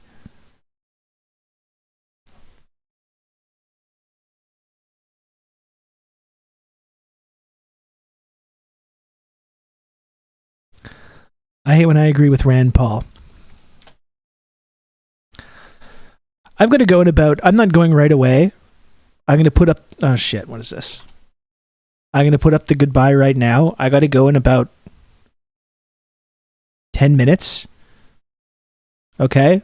This has been a great stream today. It's been a great series of streams this week. Like I said, we should have... Is it Aaron Good? I already lost that tweet. Yeah, we should have Aaron Good next week coming on the show.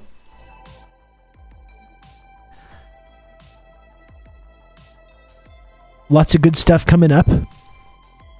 But folks, once again, I'm sticking around for about another 13 minutes. A few generous chatters could get us to the sub goal today. In fact, I'm not even going to put goodbye yet because I'm staying for another 15 minutes. But a few generous chatters could get us over the sub goal. Next week I'll be here one more week and then I'll be gone. I will be gone after next week. Finished. Finito. Gone. Dunzo. No more TRRS. No more Rob Rousseau show after next week. For 1 week. For 1 week at a time. But still, you never know. And if I did ever leave, and maybe if I didn't come back, maybe if I was gone forever, you would look back on this moment and you would remember not subscribing and donating, and you would feel bad. You shouldn't go through life with doing things where you're going to feel the sense of regret, right? And if you don't take the opportunity to, tell your loved ones you love them before the opportunity's gone, or subscribe to Twitch channels that you enjoy to support them. If you never do this while you get the opportunity, then when the opportunity is gone, you spend your whole life living with this regret. You've just become an elite member of the Friendship Triangle. Don't put off until tomorrow what you can do today. MK Reds, thank you so much for the 5 gifted subs. That's what I'm talking about. That's called living your life in a way that you're not going to have this kind of level of regret later. Thank you, MK Reds. We're now 4 measly subs away from getting to the sub goal. 4 measly subs away. You can count on me. You're going to have good old Rob to... I love you, Mom, but I got to subscribe to the Rob Rousseau show. That's right, Red Wizard. Hey, LaCroix Boy Marks, thank you for the gifted sub. LaCroix Boy Marks' first gifted sub in the channel. Thank you very much, LaCroix Boy Marks. You can count on me. You're going to have good old Rob to talk you through all this. Joey Manor Smells. Thank you for the gifted sub. Another very first gifted sub. Very kind of you, Joey Manor Smells. Thank you. Love you in the Insurgents, Rob. Is it true John Hodgman is your dad? Yeah, that is true. Yeah. John Hodgman, Hollywood actor John Hodgman is my father. That's correct. Yeah. Absolutely right.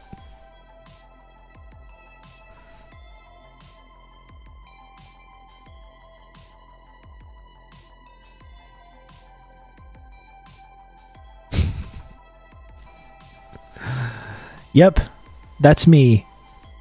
That's me, John Hodgman's son, over here.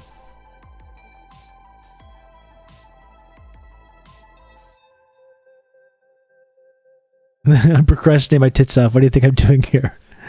The 10-minute warning till the end of the stream scared me. I have so much to get started on. You can count on I love me. that I'm helping people procrastinate and like this. I log on to this Twitch show to talk about all the things that I'm procrastinating on, and then others are procrastinating in their own tasks that they need to do and avoiding that by watching this show. We're all kind of enabling each other here, right? Lucifer L7, thanks for the tier 1 sub. Thank you very much. Look at that, a brand new community member. We love it. Thank you so much, Lucifer L7. Very cool. Procrastinators of the world unite. That's right. I mean, that's why we all get along. That's why we're all friends. And we are friends. We are friends. That's what the friendship triangle is about. This isn't like a streamer chatter relationship, okay? It goes deeper than that. It's more profound than that. It's real. It's a real connection that we have. Me and you. Yes, you. You know who I'm talking about. This is real, what we have together. It's not parasocial. It's real. It's a real friendship.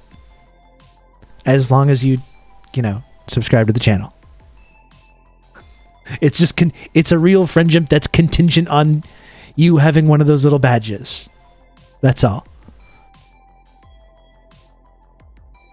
A two-dimensional connection via the triangle. Thank you, Sam Sider.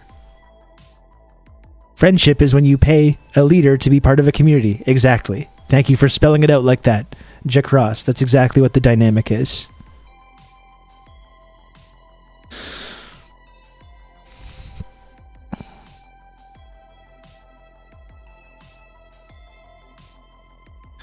Someday I'll find you. You can count on me. You're gonna have triangle connection. to talk you through all this. Reporting the state charts make me feel uncomfortable. Garden Variety Cat Lady, thank you so much for the gifted sub. Thank you very much, Garden Variety Cat Lady. Very much appreciated. Thank you. Very kind of you. Thank you, everybody, in fact. Thank you to every single chatter and viewer. Wonderful.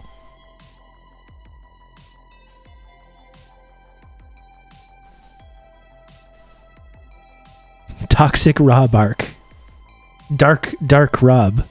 You think Dark Brandon is going to be something? Wait till you see the Dark Rob arc.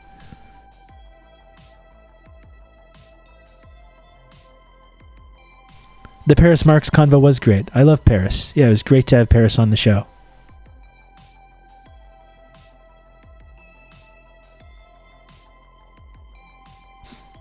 Hope you have a great weekend. You too, Jack Ross. You too.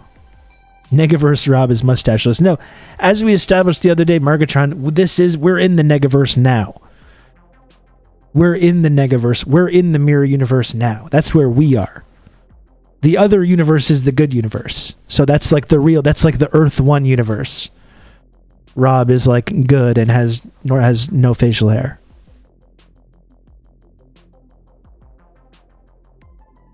Because of CERN, that's right. I outlined this plan the other day, and my plan actually is to open... I encourage one of these CERN portals to open so we can go into the other dimension and start getting some of their good shit. Right? Why are these other dimension people hogging all the good shit? Why don't we get some of that? They think they're better than us just because they're in the good universe? Think they're better than us? Not on my watch.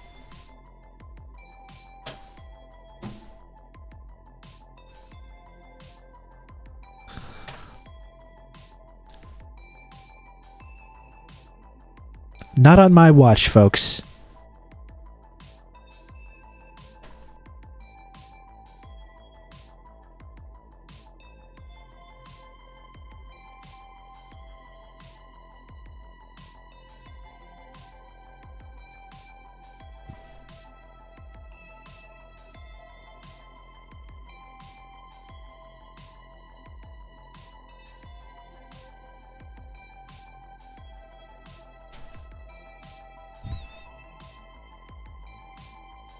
The Cerny bro is so negative. Hello, this is Ted Rogers. Sorry about the internet, everyone. I didn't mean to break it. Very unfortunate. Has that even been resolved? I haven't. I've been in like my own content creation bubble all day. Did they fix the internet or is it still out? I want the Good Dimensions Ben Garrison who writes mechanical engineering books with tons of details and naming of machine parts. He's really good at labeling stuff, isn't he? Still down. So sorry for breaking it. Well, as long as you said you're sorry. I mean, it's an inconvenience, but if you're sorry, then you're sorry. There's not much you can do about it, right?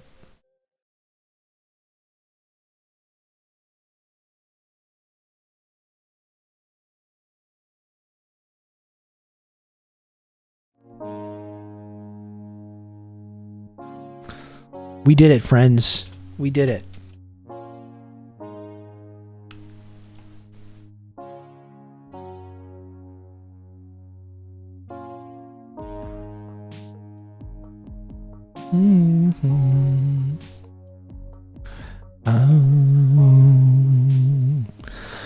I bet something at the backbone level broke. It's like all of Ontario.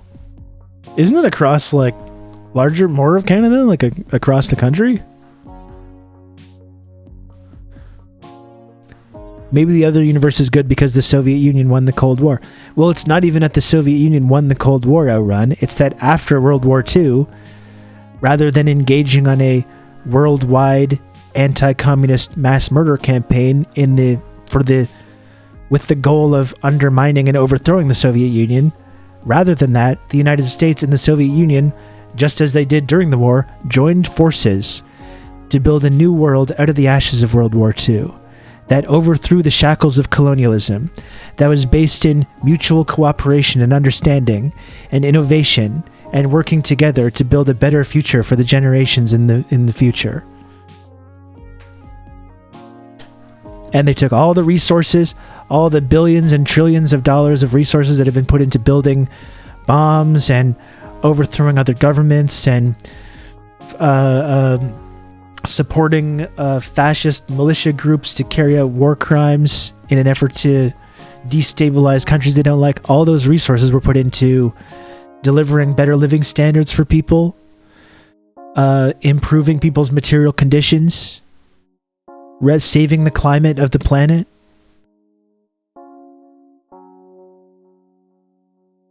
Imagine building a better world instead of making new Gatorade flavors. There's some really pinko commie shit, isn't it? That's what's going on Earth 1. And there's a global socialist movement that took root in Latin America, in Southeast Asia, Africa, China. An anti-colonial movement with socialist characteristics took root in all of these former colonized countries. What a concept.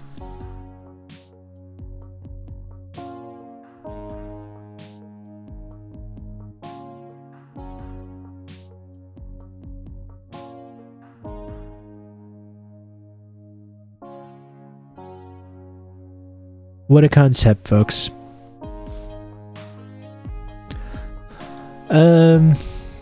We had a bunch of people gaming.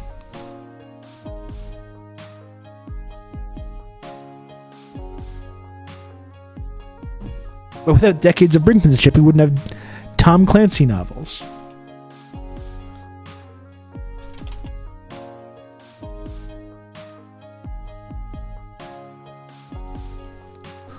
So as residents of the Dark Universe, let's get over there and fuck them up.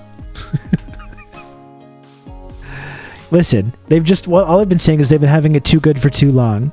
It's time to share the people in the good universe. It's time to share what you have with the people in the other universes.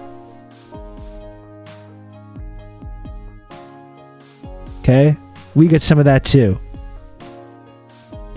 They're hogging all the good shit.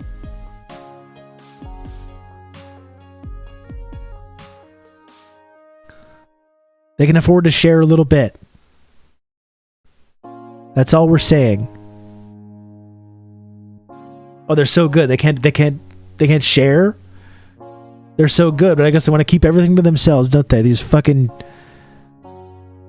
elitists. These Earth A elitists. Keeping all the good stuff and not sharing with people in other dimensions. Come on.